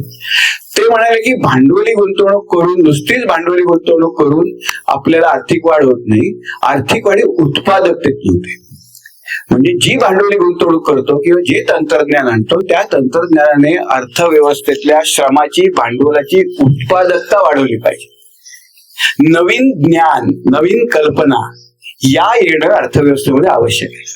आणि नवीन ज्ञान येतं, नवीन कल्पना येतात, आणि जी काही आपल्याकडे जी आपण उत्पादनाचे जे घटक आहेत, श्रम आहे, भांडवल आहे, यांची उत्पादकता वाढवली तरच अर्थव्यवस्थेमध्ये आर्थिक वाढ होते, नाहीतर होत नाही. नुसते रस्ते बांधून होत नाही, तर ते काम, ती शेती अधिक उत्पादकता कशी करता येईल, तो कारखाना हा अधिक उत्पादक कसा करता येईल, याचा जर आपण विचार केला तर त्यातनं आपल्याला आर्थिक वाढ येते. पण त्यांना विचारलं पाहिजे, ठीक आहे उत्पादकता तर आहे, पण ती उत्पादकता येणार कुठून? म्हणजे उत्पादकता वाढावी अर्थव्यवस्थेत, तुम्ही म्हणता ठीक आहे, पण ती वाढवायची कशी? ते म्हणले ते काय मला माहित नाही, ते रॅन्डमली असं होतं वगैरे. त्याच्यानंतर बऱ्याच अर्थशास्त्रांनी अभ्यास केला आणि उत्पादकता येते कुठं याचा विचार केला की नक्की उत्पादकता कशात न वाढते. त्यातला एक महत्वाचा जो भाग आहे त्याच्याकडे अजूनही पुरेसं कोण लक्ष देत नाही, त्याला ऍग्लोमरेशन इकॉनॉमिक्स म्हणतात. म्हणजे काय की उत्पादन जेव्हा अत्यंत कमी विभागावर खूप उत्पादक संस्था दाटीवाटीने येतात, तेव्हा त्यांच्या परस्परांच्या अवलंबित्वातनं त्यांच्याकडे एक इकोसिस्टम तयार होते आणि ती इकोसिस्टम उत्पादकता वाढवते. म्हणजे जगातलं, आपल्याला आश्चर्य वाटेल, पण जगातलं 50% पेक्षा जास्त आर्थिक आउटपुट हे जगाच्या 0.3% स्पेसमध्ये होतं. का होतं? कारण ह्या उद्योग संस्था ज्या असतात या अत्यंत दाटीवाटीने एका ठिकाणी एकवटल्या असतात आणि त्यातनं एक इकोसिस्टम तयार होतं. त्यातनं अनेक फायदे असतात. उदाहरणार्थ मी जर मॅन्युफॅक्चरिंग मध्ये असेल, धारावीमध्ये मी गेलो असो, तर धारावीमध्ये लेदर इंडस्ट्री आहे, चामड्याच्या वस्तू खूप तयार करतात. पण धारावीमध्ये 2-2.5 किलोमीटर मध्ये किती धंदे आहेत माहिती का? 22,000 व्यवसाय. 22,000 अख्ख्या वर्धा जिल्ह्यात एवढे नाही. धारावीमध्ये 2-2.5 किलोमीटर मध्ये 22,000 व्यवसाय. ते कसले कसले आहेत? त्यातले 50% व्यवसाय हे मॅन्युफॅक्चरिंग आहे, काहीतरी तयार करून विकतात. मग लेदर, सुधारचा चामड्याचा मोठा उद्योग धारावीत आहे. तो काय करतो तर चामड्याच्या टॅनरीज पण धारावीत आहेत. चामडं कमवलं पण धारावीत जातं. ते कमवल्यानंतर पर्स बनवण्यासाठी, होल्डर बनवण्यासाठी, सुटकेस बनवण्यासाठी ते कटिंग करणारे पण धारावीत आहेत. ते कटिंग केल्यानंतर तिसरं युनिट ते शिवणारे पण धारावीत आहेत. ते शिवल्यानंतर ते विकणारे पण धारावीत आहेत. अशा पूर्ण इंटिग्रेटेड सप्लाय चेन धारावीमध्ये. त्यामुळे काय म्हणतो, काय होतं काय की उत्पादन खूप स्वस्त पडतं धारावीत करणं. मला चामडं पण तिथेच मिळतं, मला शिवता पण तिथेच येतं, फार कुठं. दुसरा फायदा काय होतो की मी समजा कामगार आहे, मी लेदर कामगार आहे, चामड्यावर काम करतो, पिशव्या शिवतो, मी राहतो कुठे? उत्तर प्रदेशात राहतो. मला काम पाहिजे, मी येणार कुठे? धारावीत येणार, कारण मला माहिती आहे तिथे युनिट आहेत सगळं. मला काम कुठे मिळणार? धारावीत मिळणार, मला माहिती आहे. आणि मला समजा चामड्याचा उद्योग टाकायचा असेल आणि मला कामगार पाहिजे, तर मी उद्योग कुठे टाकणार? धारावीतच टाकणार ना, कारण हे सगळं तिथे आहे.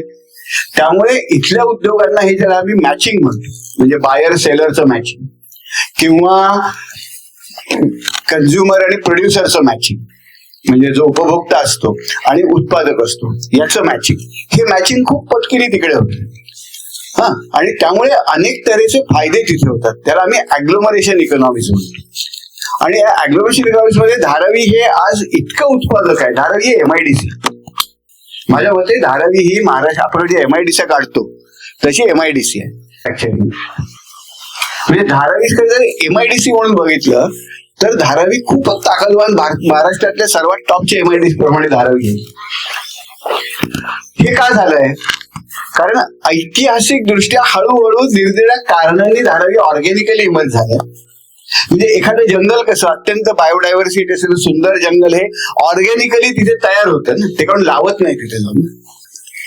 परस्परांवर अवलंबून असतं झाडांचं, वन्य पशूंचं, हे सगळं अवलंबित्व एक सिस्टम तयार होतं आणि त्या सिस्टमची स्वतःची एक एनर्जी असते. अशी ऑर्गॅनिक धारावी तयार होते. त्याच्या उलट आपण विचार काय करतो की विदर्भात धंदा नाहीये, त्यामुळे विदर्भात धंदे काढूया, उद्योग काढूया, मराठवाड्यात उद्योग नाहीत म्हणून उद्योग काढूया, असे उद्योग उचलून तिथे टाकता येत नाहीत. म्हणजे कॅथरीन द ग्रेट पासून सगळ्यांच्या डोक्यात कॅथरीन द ग्रेट ही रशियाची राणी होती, भयंकर ताकदवार होती ती, म्हणजे काय तिच्या इतकी शक्तिशाली आणि क्रूर. तर ती म्हणायची की मॉस्कोमध्ये खूप उद्योगधंदे आहेत आणि मॉस्कोमध्ये सगळं पोल्युशन आहे, विशेषतः आपण रशियाच्या इतर भागामध्ये उद्योग नाहीत, मॉस्को मधले उचलून नेऊन तिथे लावले पाहिजेत. कॅथरीन द ग्रेट ही सैनिकी शासक होती, तिच्या डोक्यामध्ये उद्योग आणि सैन्य म्हणजे सारखंच होतं. म्हणजे या जिल्ह्यात सैनिक कमी आहेत ना, तिकडे सैनिक पाठवा, पण उद्योग असे ट्रान्सप्लांट करतायत, कारण उद्योगांना एक लोकल इकोसिस्टम लागते. ही इकोसिस्टम त्या उद्योगांच्या भोवती विकसित झालेली असते. कुठले उद्योग आपल्याला उचलून ट्रान्सप्लांट करता येतात? जे लोकल इकोसिस्टमवर अवलंबून नसतात असेच उद्योग ट्रान्सप्लांट करता येतात, ज्यांचे मार्केट आंतरराष्ट्रीय आहेत, ज्यांना पुरवठा करणाऱ्या वस्तू आंतरराष्ट्रीय आहेत, असेच कुठे ट्रान्सप्लांट करता येतात ना, कारण स्थानिक लोक गरज नसेल. पण मग असे उद्योग ट्रान्सप्लांट करतो, त्यांच्या लोकल अर्थव्यवस्थेची काहीच घेणं देणं नसतं त्यांना, त्याचा काहीच फायदा होत नाही, कारण त्यांना गरजच नसते लोकल सिस्टमची. त्यामुळे असे जे आपण ट्रान्सप्लांट उद्योग करतो त्यांना स्थानिक रोजगार काही तयार होत, स्थानिक लहान मोठे धंदे सुद्धा त्यामुळे काही तयार होत नाहीत. फक्त पर्यावरणीय नुकसान मात्र स्थानिक लोकांचं होतं, कारण हे नदीमध्ये काहीतरी केमिकल सोडतात, जंगलं तोडतात, डोंगर पोखरतात वगैरे वगैरे. त्यामुळे ट्रान्सप्लांट करणे उद्योग हा काय मार्ग आहे? ट्रान्सप्लांट करणे उद्योग हा काही मार्ग नव्हे, ते उद्योग फक्त म्हणून महाराष्ट्रातली कुठलीच एमआयडीसी, आणि ती किती धोकादायक, म्हणजे लोटे एमआयडीसी फॉर एक्झाम्पल आपण जे घेतो. आता इटली मधली एक कंपनी आहे, इटलीमधल्या त्या कंपनीचं नुकताच हे सुरू प्रकरण आहे, मी याच्या मुवमेंटचा एक भाग पण आहे. ही कंपनी काय करायची, त्या कंपनीतनं एक उत्सर्जन निघतं, ते फॉरेवर केमिकल्स मध्ये असतं. हे केमिकल्स तुमच्या शरीरात, ज्यांच्या शरीरात जातात ते कायमस्वरूपी राहतात. ते केमिकल्स म्हणजे ते मातीत गेल्यानंतर गवतात गेले, बकरीने गवत खाल्लं बकरीच्या शरीरात, बकरीची तुम्ही खाल्ली तर तुमच्या शरीरात कायमस्वरूपी राहतात. त्याचा मानवी सेफ लिमिट हे साधारण 8 मायक्रोग्रॅम, आणि इटलीमध्ये अभ्यास करताना लक्षात आलं की लहान मुलांच्या मध्ये हे प्रमाण 350 ते 400 मायक्रोग्रॅम. त्यामुळे इटलीतल्या मुलांच्या आयांनी मोठं आंदोलन उभारलं, ती कंपनी इटलीतनं बंद पाडली, त्या कंपनीच्या 11 अधिकाऱ्यांना शिक्षा झाली, तुरुंगात गेले ते.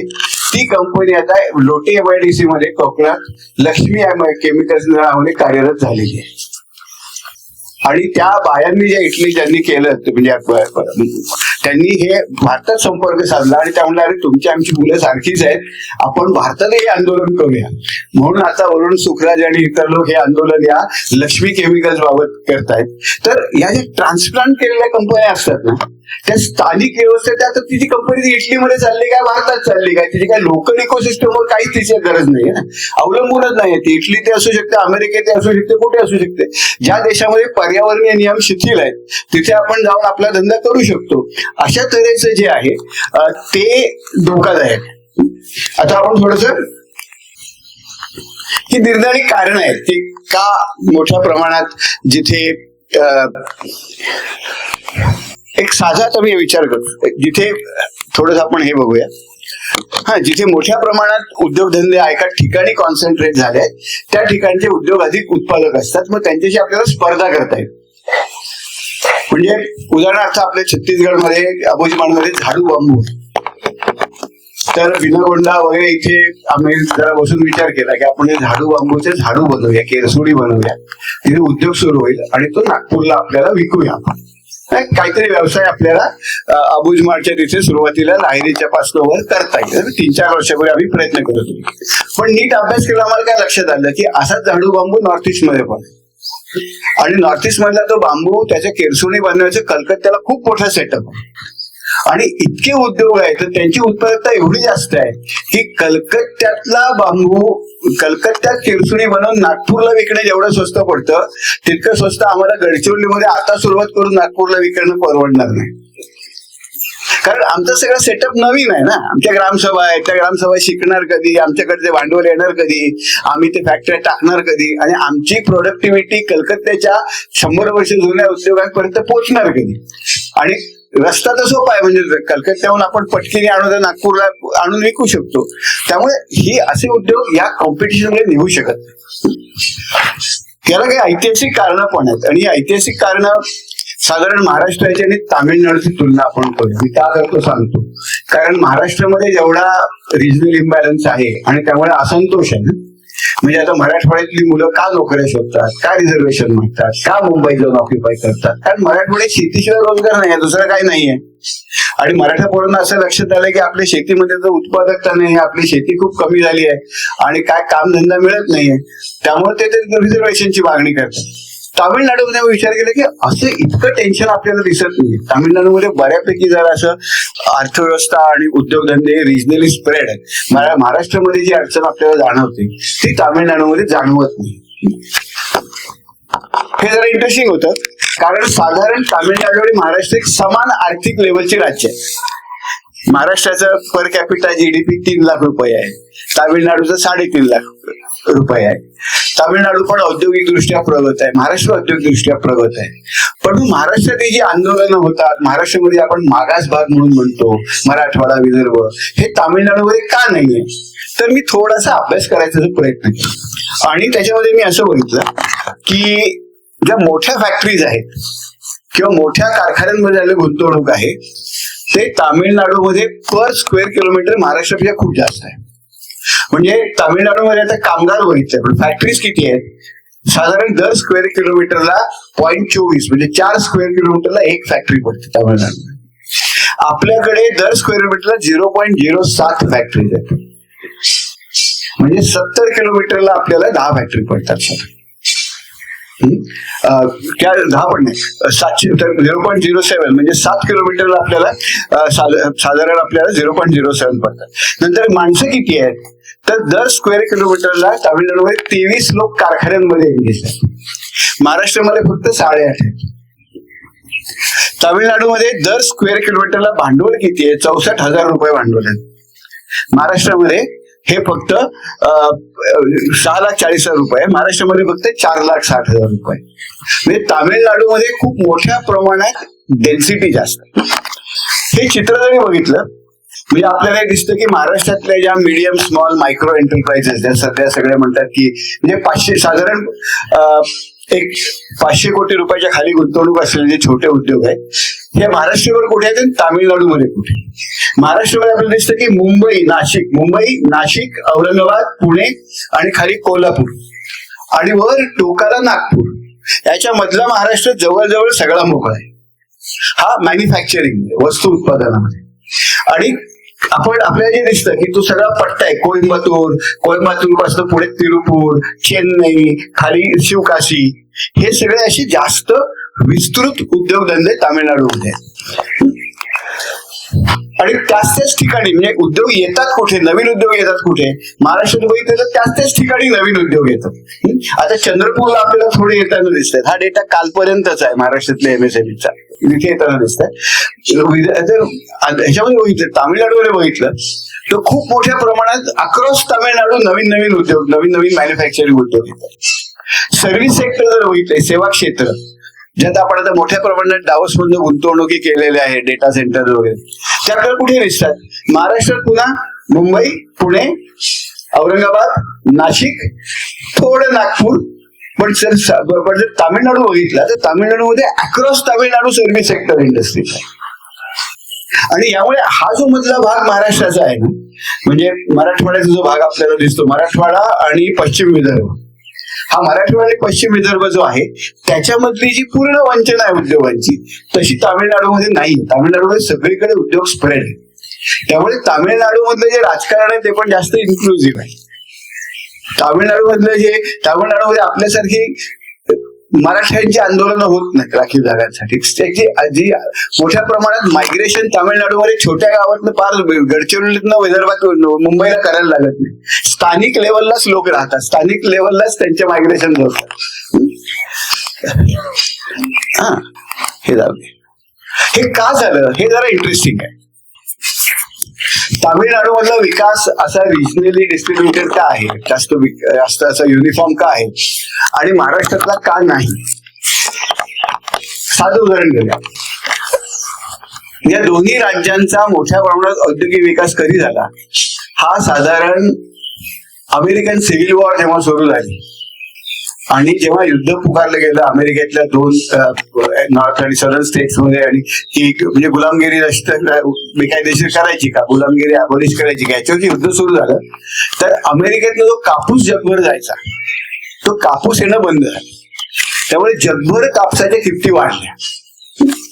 तामिळनाडूमध्ये काय झालं, तामिळनाडूमध्ये तर कापूस वाढायला लागल्यावर कोइंबातूर वगैरे आपल्यासारखा दुष्काळी भाग, या दुष्काळी भागामध्ये शेतकरी समाज जो होता तो नादर नावाचा एक शेतकरी, तिथे जो नायडू शेतकरी मिरासी होते, त्यांच्या मालकीच्या जमिनी होत्या, त्यांना लक्षात आलं की कापसाला भाव चांगला येतो म्हणून त्यांनी पहिल्यांदा कापूस विकायला सुरुवात केली. कापसाला भाव वाकायला सुरुवात केल्यावर त्यांनी काय केलं, त्यांनी त्या आलेल्या पैशातून जिनिंग फॅक्टरी टाकली की आता या कापसाचं आपण पुढे काहीतरी करू. त्या कापसाच्या जिनिंग फॅक्टरी टाकल्यावर तिथल्या तिथे कापूस आणि त्याचं फायबर तयार होत असल्यामुळे तिथे लगेच मग स्पिनिंग पण सुरू झालं आणि त्याच्यानंतर तिरुपूरचा सगळा जो व्यवसाय आहे तो त्या भागामध्ये सुरू झाला. तसंच शिवकाशीमध्ये झालं. शिवकाशीमध्ये दलित समाज एक होता, जो नादार जो समाज आहे हा दलित समाज, म्हणजे त्यांच्या स्त्रियांना शिक्षणाचं प्रमाण कमी होतं, त्यावेळेस जायला परवानगी नव्हती, स्त्रियांना वरचं अंग झाकायला परवानगी नव्हती. हे नादार समाजाचं पहिल्यांदा ख्रिश्चन मिशनरींनी शिक्षण केलं. हे नादार काय करायचे, यांच्याकडे चांगली शेती नव्हती, भात शेती नव्हती, त्यांच्याकडे होत्या अशा बंजर जमिनी. त्या बंजर जमिनीवर काय उगवायचं, ताडाची झाडं उगवायची. म्हणून हे नादार व्यवसाय काय करायचे, ताडीचा व्यवसाय करायचे, ताडाच्या गुळाचा व्यवसाय करायचे. आणि नाडार मधलाच एक समाज आहे जो नाडारांपेक्षा पण खालचा समजला जातो, यांचं काम काय होतं, झाडावर चढून ताडी काढणे आणि ताडगोळे काढणे. जेव्हा कापसाचे भाव वाढले तेव्हा नादार लोकांना लक्षात आलं की अरे हा जो झाडावर चढणारे लोक आहेत त्यांचा आपण कापूस वेचायला पण उपयोग करू शकतो. म्हणून ते कापूस वेचणारे कापसाचे व्यापारी झाले. कापसाचे व्यापारी झाले, त्यांनी पण जिनिंग स्पिनिंग सुरू केलं, त्यातनं उद्योग सुरू झाले. नंतर पहिल्या आणि दुसऱ्या महायुद्धाच्या काळात ब्रिटिशांनी काळ्या पेट्यांच्या आयातीवर बंदी केली, कारण आयातीवर बंदी होती त्यामुळे काळ्या पेट्यांचे भाव वाढले. मग एक दोन कापसाचा धंदा करणारे म्हणजे अरे आपण काळ्या पेट्याचा पण धंदा टाकू, काळ्या पेट्याचा चांगला धंदा दिसतो म्हणून ते उठून गेले कलकत्त्याला काळ्या पेट्यांचा धंदा शिकायला. काळ्या पेट्याचा धंदा तिथे शिकले, तिथे मशिनरी घेऊन आले. त्यांना लक्षात की मशिनरी इथे काय चालत नाही, आपल्याला हातानेच सगळं केलं पाहिजे. म्हणून त्यांनी लहान मुलं बायकांना बोलवून त्या काळ्या पेट्याच्या कापणे, काळ्या पेट्या बनवणे याचा उद्योग सुरू केला. फक्त त्यातला स्फोटक भाग जो असतो म्हणजे काडीवर गुल लावणे आणि काळ्या पेटीच्या साईडला गुल लावणे हे पुरुष करत असतात. मग त्यांना लक्षात की आपण हा स्फोटकाचा धंदा करतोच आहे ना, मग इंडस्ट्रियल स्फोटकात पण जाऊया आपण. म्हणून ते इंडस्ट्रियल एक्सप्लोजिव्ह पण करायला लागले. मग त्यांना लक्षात की एक्सप्लोजिव्हचा धंदा आहे ना, फटाके पण बनवूया आपण. मग फटाके पण बनवायला लागले. म्हणजे शिवकाशी मधले जे सगळे फटाके अनिल वगैरे लिहिलेलं असतं बघा, बघितलं असेल तुम्ही फटाक्यात, ते काड्यापेटीवाले होते सुरुवातीला. मग त्यांना लक्षात आलं की फटाके बनवायला आपण त्याच्यावर लेबल लावायला लागतात ना, चकचकीत भुईचक्र वगैरे असं. मग हे बाहेरनं प्रिंटिंग कसं करायचं एवढं प्रिंटिंगही सुरू झालं. कापसातनं टेक्सटाईल सुरू झालं, यातनं सगळं शिवकाशी वगैरे व्यवसाय सुरू झाला. महत्वाचं काय होतं की इथला जो व्यापार होता, तामिळनाडूमधला जो शेतीमालाचा जो व्यापार होता तो तामिळनाडूमधल्या शेतकऱ्यांच्या हातात. महाराष्ट्रात असं नव्हतं. महाराष्ट्रातला जो शेतीचा व्यापार होता तो महाराष्ट्रातल्या शेतकऱ्यांच्या हातात नव्हता, तो मुंबईच्या बनिया, गुजराती बनियांच्या, फारसी व्यापाऱ्यांच्या, ज्यू व्यापाऱ्यांच्या हातात होता. म्हणून जेव्हा कापसाचे भाव वाढले दुसऱ्या अमेरिकन सिव्हिल वॉरच्या काळामध्ये, तेव्हा इंटिरियर तामिळनाडूचा विकास झाला. महाराष्ट्रात बघायला गेलं तर मुंबईचा विकास झाला. राजाबाई टावर माझ्या विद्यापीठाचे प्रेमचंद रॉयचंद नावाच्या कापसाच्या व्यापाऱ्याने बांधलं. त्याला कापसाच्या व्यापारात खूप पैसे मिळाले म्हणून त्याने बांधलं. साऊथ मुंबईची सगळी आपल्याला चकचकीत दिसते, हॉर्निमन सर्कलच्या आसपासचा भाग, या सगळ्या भागाचा विकास हा अमेरिकन सिव्हिल वॉर मध्ये कापूस वाढल्यात झाला. कारण महाराष्ट्रातला कापसाचा व्यापार जो होता किंवा सगळ्या शेतमालाचा व्यापार जो होता हा महाराष्ट्रात बाहेरच्या लोकांच्या हातात होता, ज्या कम्युनिटीचं नेटवर्क इतके स्ट्रॉंग होते की महाराष्ट्रातला शेतकरी त्यात शिरून तो धंदा आपल्या हातात घेण्याची शक्यता खूप कमी होती. पण काही टोल नाक्यावर यांचे मधुर संबंध तिथल्या टोल नाकेवाल्यांचे असतात. त्यांच्याशी जरा बोलतात, 2 मिनिटं गप्पा मारतात. कोणतरी त्या टोल नाक्याचा मालक असतो, त्याला एक पैसे, म्हणजे उदाहरणार्थ आमच्या शिवापूरच्या टोल नाक्यावर एक कोंडे देशमुख नावाच्या माणसाचं नाव सांगतात आणि नंबर सांगतात, त्याला महिन्याला पैसे देतात, त्यांचा टोल नाका निघतो. अशा तऱ्हेची एक पूर्ण पॅरलल व्यवस्था जी तयार होते, ही अत्यंत प्रिकेरियस व्यवस्था. ह्या जो रोजगार आहे ना, ह्याला निश्चिती काय नाही. किंवा आमच्या घरासमोर एक हॉटेल निघालं चहाचं, त्या हॉटेलचं नाव होतं अस्तित्वाची लढाई. आई साहेब अस्तित्वाची लढाई. मी त्याच्याकडे गेलो, त्याला म्हणलं, अरे तुझ्या अस्तित्वाची लढाई नाव का दिलं? हो म्हणलं, मी साहेब मी ह्याच्यात कामाला होतो MIDC मध्ये शिरवळला, पण त्या 11 महिन्याचा ब्रेक देतात आणि मग 2-3 महिने काय काम मिळत नाही, ते मला पैशाचा प्रॉब्लेम होतो रोलिंगचा, म्हणून मी ती नोकरी सोडली, Amazon मध्ये गेली. Amazon मध्ये म्हणलं फार कमी पैसे मिळतात. मग मला आई म्हणाली की ते वाईमध्ये कॉलेज आहे ना, मोठं कॉलेज आहे, त्या शेजारी जर तू हॉटेल काढलंस तर तुझ्याकडे चहा वगैरे व्हायला मुलं येतील आणि मग तिथं वसतिगृहात राहणाऱ्या मुलांना डबा द्यायची आपण काहीतरी सोय करू, त्यातनं आपला धंदा वाढेल. 3 महिने झाले, तो धंदा बंद पडला, ते हॉटेल बंद पडलं. आता ते पुन्हा नवीन हॉटेल निघाले, दुसऱ्याने काढल्याचं नाव आहे आरंभ. ही सगळी मुलं अस्तित्वासाठी जगतात. ही जी कामं आहेत, हा तऱ्हेचा रोजगार आहे, हा अत्यंत असुरक्षित, अनिश्चित असा रोजगार. गाय स्टँडिंग नावाचे एक लेबर स्कॉलर आहे, त्यांनी याला प्रिकेरॅटी हे नाव दिलंय. वर काय म्हणतात ते प्रिकेरॅटी, कारण त्याची कामच प्रिकेरियस आहे. आजचं काम आहे, उद्या असेल की याची गॅरंटी नसते. या कामामध्ये सुरक्षा काय नाही. आमचा सनी भोसले जो रोज गाडी चालवतो, मुंबईला जातो, परत येतो, त्याच्या गाडीला अपघात झाला, त्याला कोणीच इन्शुरन्स देणार नाही, का तो करतोय तेच बेकायदेशीर. त्यामुळे त्यांना सोशल सिक्युरिटी काही नाही. पाठ खूप दुखली, रोज 500-700 किलोमीटर गाडी चालवायची आपल्या रस्त्यावर, तर कधीतरी पाठ दुखली, घरी बसला, त्या दिवशी जो रोजगार गेला, मालकाला 1000 रुपये द्यायचे, त्यामुळे तो करता येत. तर अशा परिस्थितीत खेडेगावातला, छोट्या गावातला, सगळ्या अपार्टमेंट रिजन मधली जी तरुणाई आहे, ही अशा परिस्थितीत आहे. म्हातारी गावांमध्ये राहतात, पण त्यांना पुरेशा पायाभूत सुविधा, हॉस्पिटल नाही. आपलं लक्ष छोट्या गावांमध्ये अंगणवाड्यांवर अजून, पण अंगणवाड्यात मुलं नाहीत. लहान गावांमध्ये आता अंगणवाड्यांबरोबर अबंडंट रिजन मध्ये म्हाताऱ्यांचं काय करायचं, त्यासाठी पण काहीतरी पब्लिक हेल्थची सिस्टीम आपल्याला आवश्यक आहे, कारण आपण त्यांची काहीच सोय आपल्याकडे नाही. म्हणून ते एक इंटरव्हेन्शन खूप गरजेचं आहे. तर छोट्या गावांमध्ये लोक त्यांचे अनेक प्रॉब्लेम येतात, सामाजिक प्रॉब्लेम खूप होतात. उदाहरणार्थ, ही जी सगळी मुलं आहेत आमच्या गावात, त्यांची कोण लग्न करत नाहीत.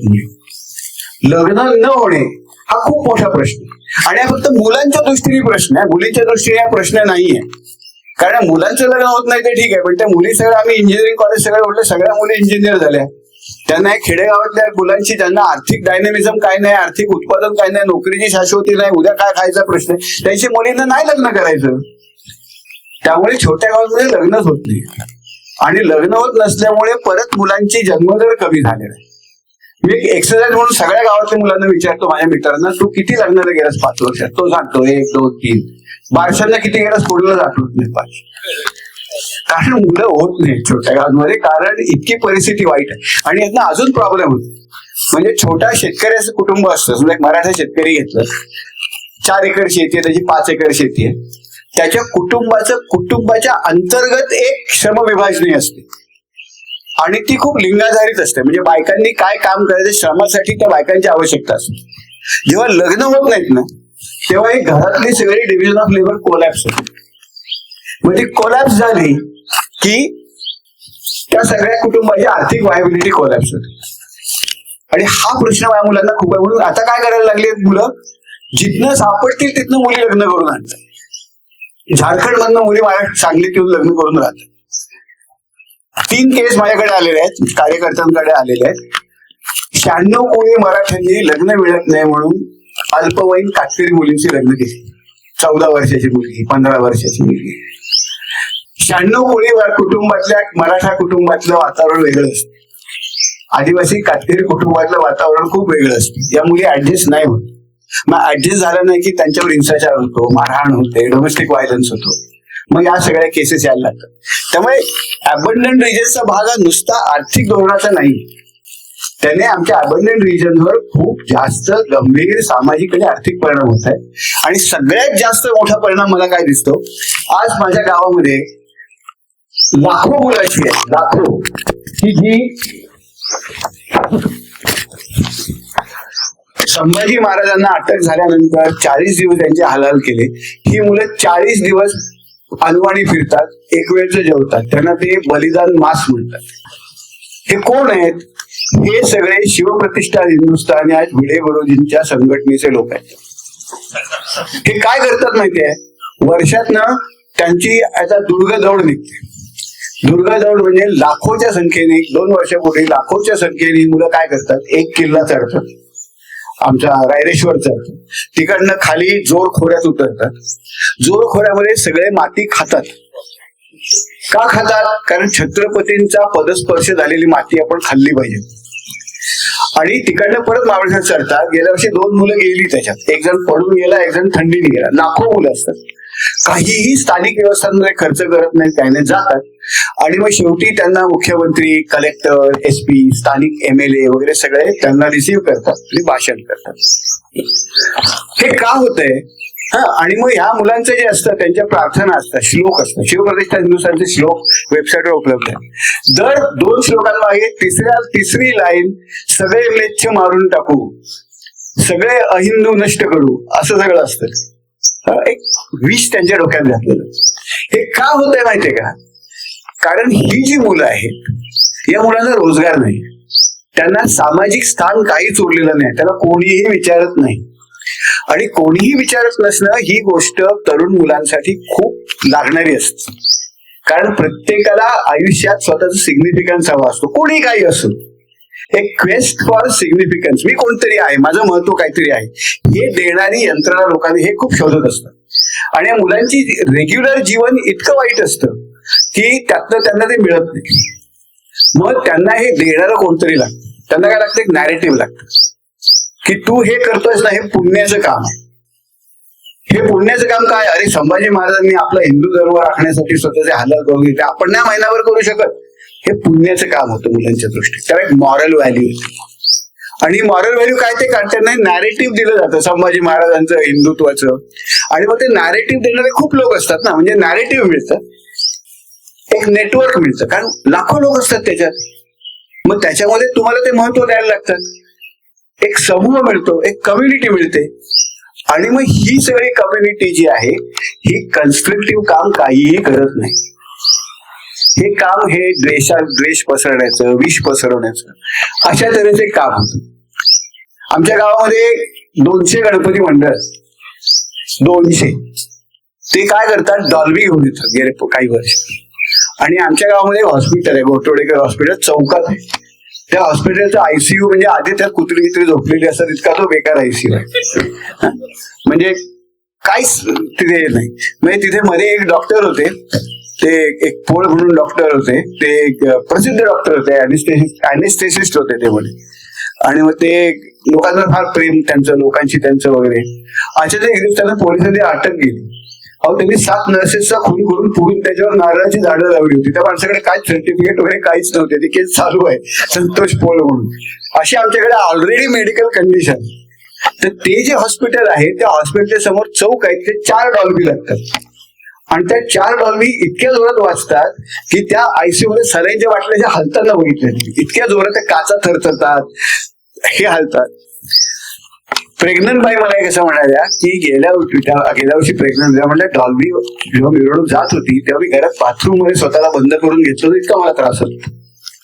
आम्ही पोलिसांकडे गेलो, म्हटलं सर हे बरोबर नाही, कायदा पण आहे, डॉल्बी इतकं वाजणं लोकांना त्रास होतोय, हार्ट पेशंट्स असतात, काय काय गावांनी बंदी घातली, आपण पण करूया. पोलिसांना पटलं. 200 ग्राम सगळ्या गणपती मंडळांची मीटिंग लावली.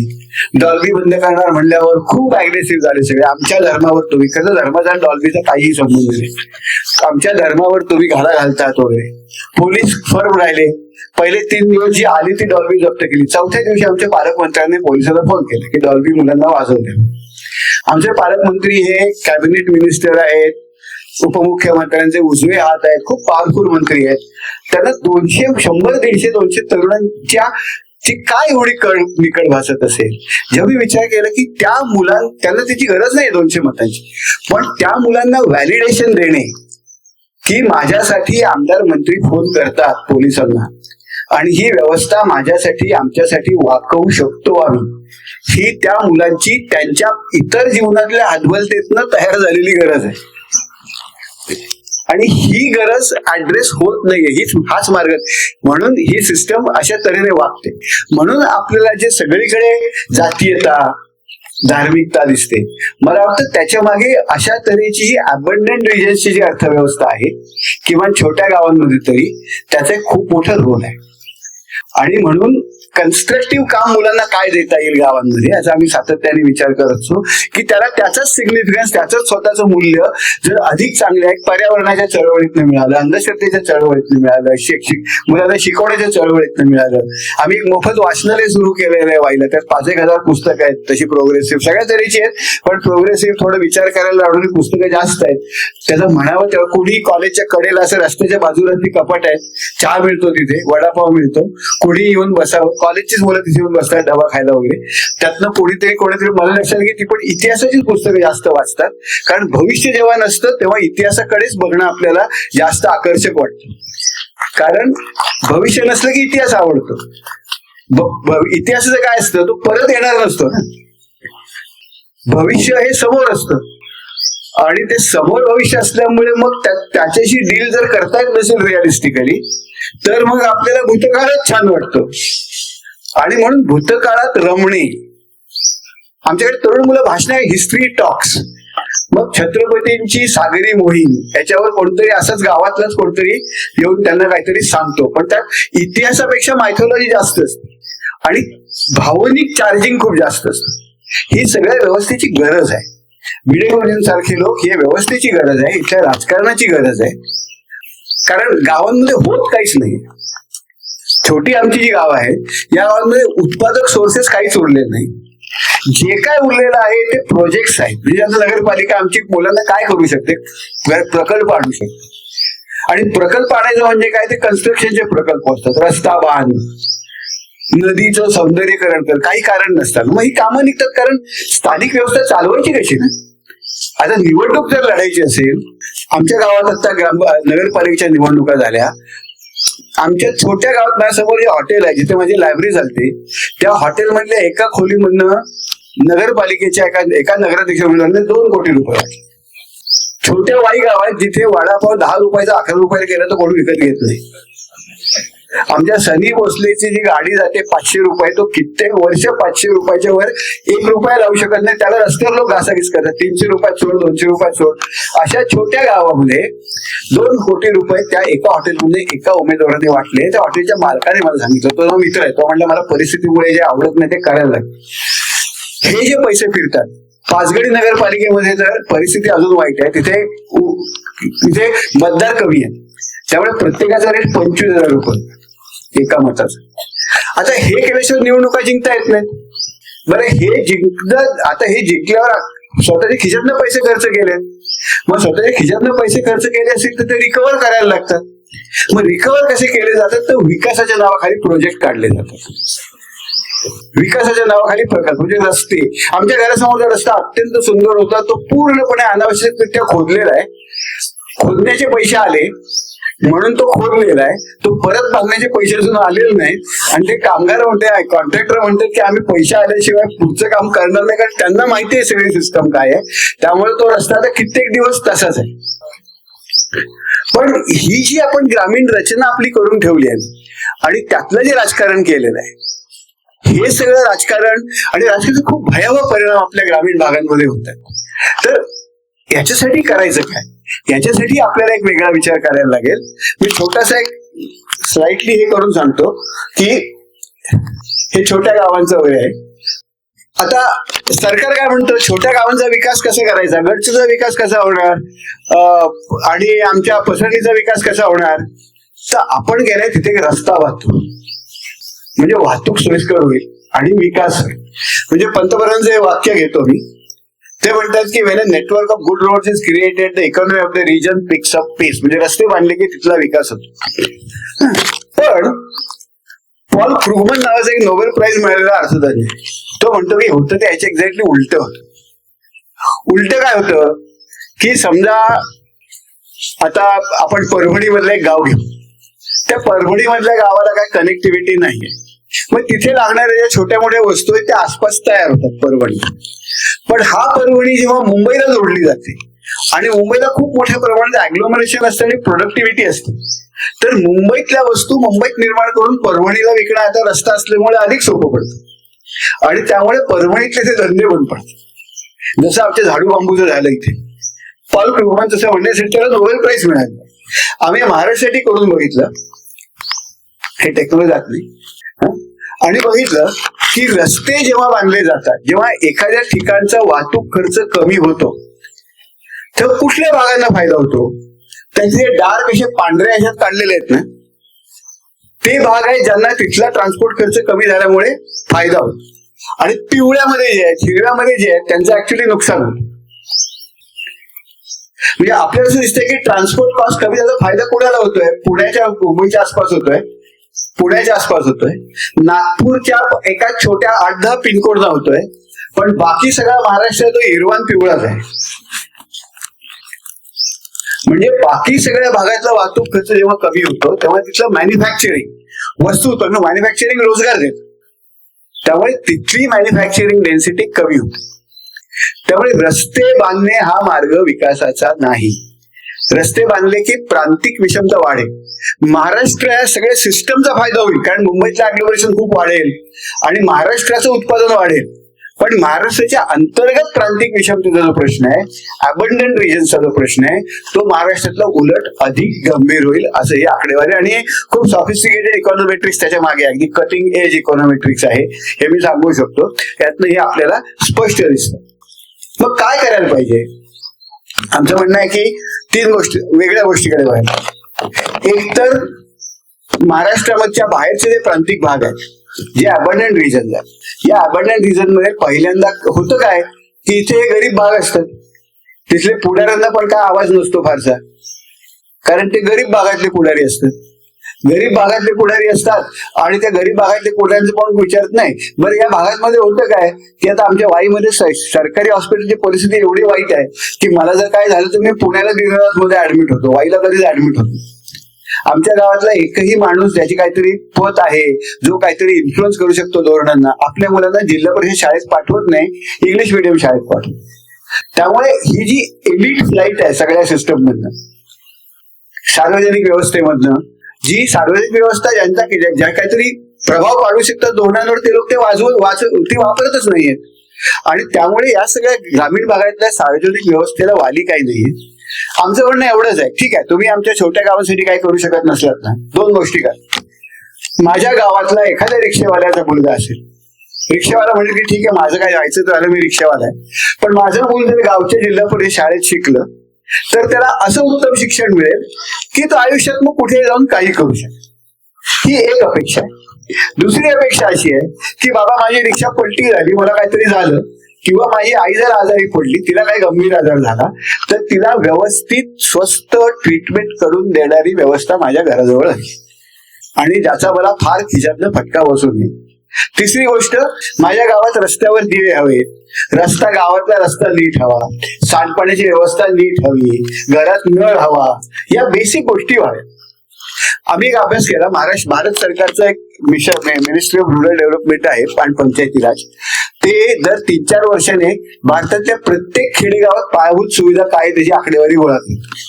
म्हणजे अगदी ग्रामपंचायतीत महिलांसाठी स्वतंत्र टॉयलेट आहे का, पासनं रस्त्यावर दिवे आहेत का, अगदी तिथपासनं काय कॉमन फॅसिलिटी सेंटर आहे का, बर्थ सर्टिफिकेट मिळतं का, डेथ सर्टिफिकेट मिळतं का, गावात सांडपाण्याची सोय आहे का, बँक किती दूर आहे, शाळा किती दूर आहे, अंगणवाडी पर्याप्त आहे का वगैरे, असं सगळं आकडेवारी 6,40,000 गावांना तयार होते.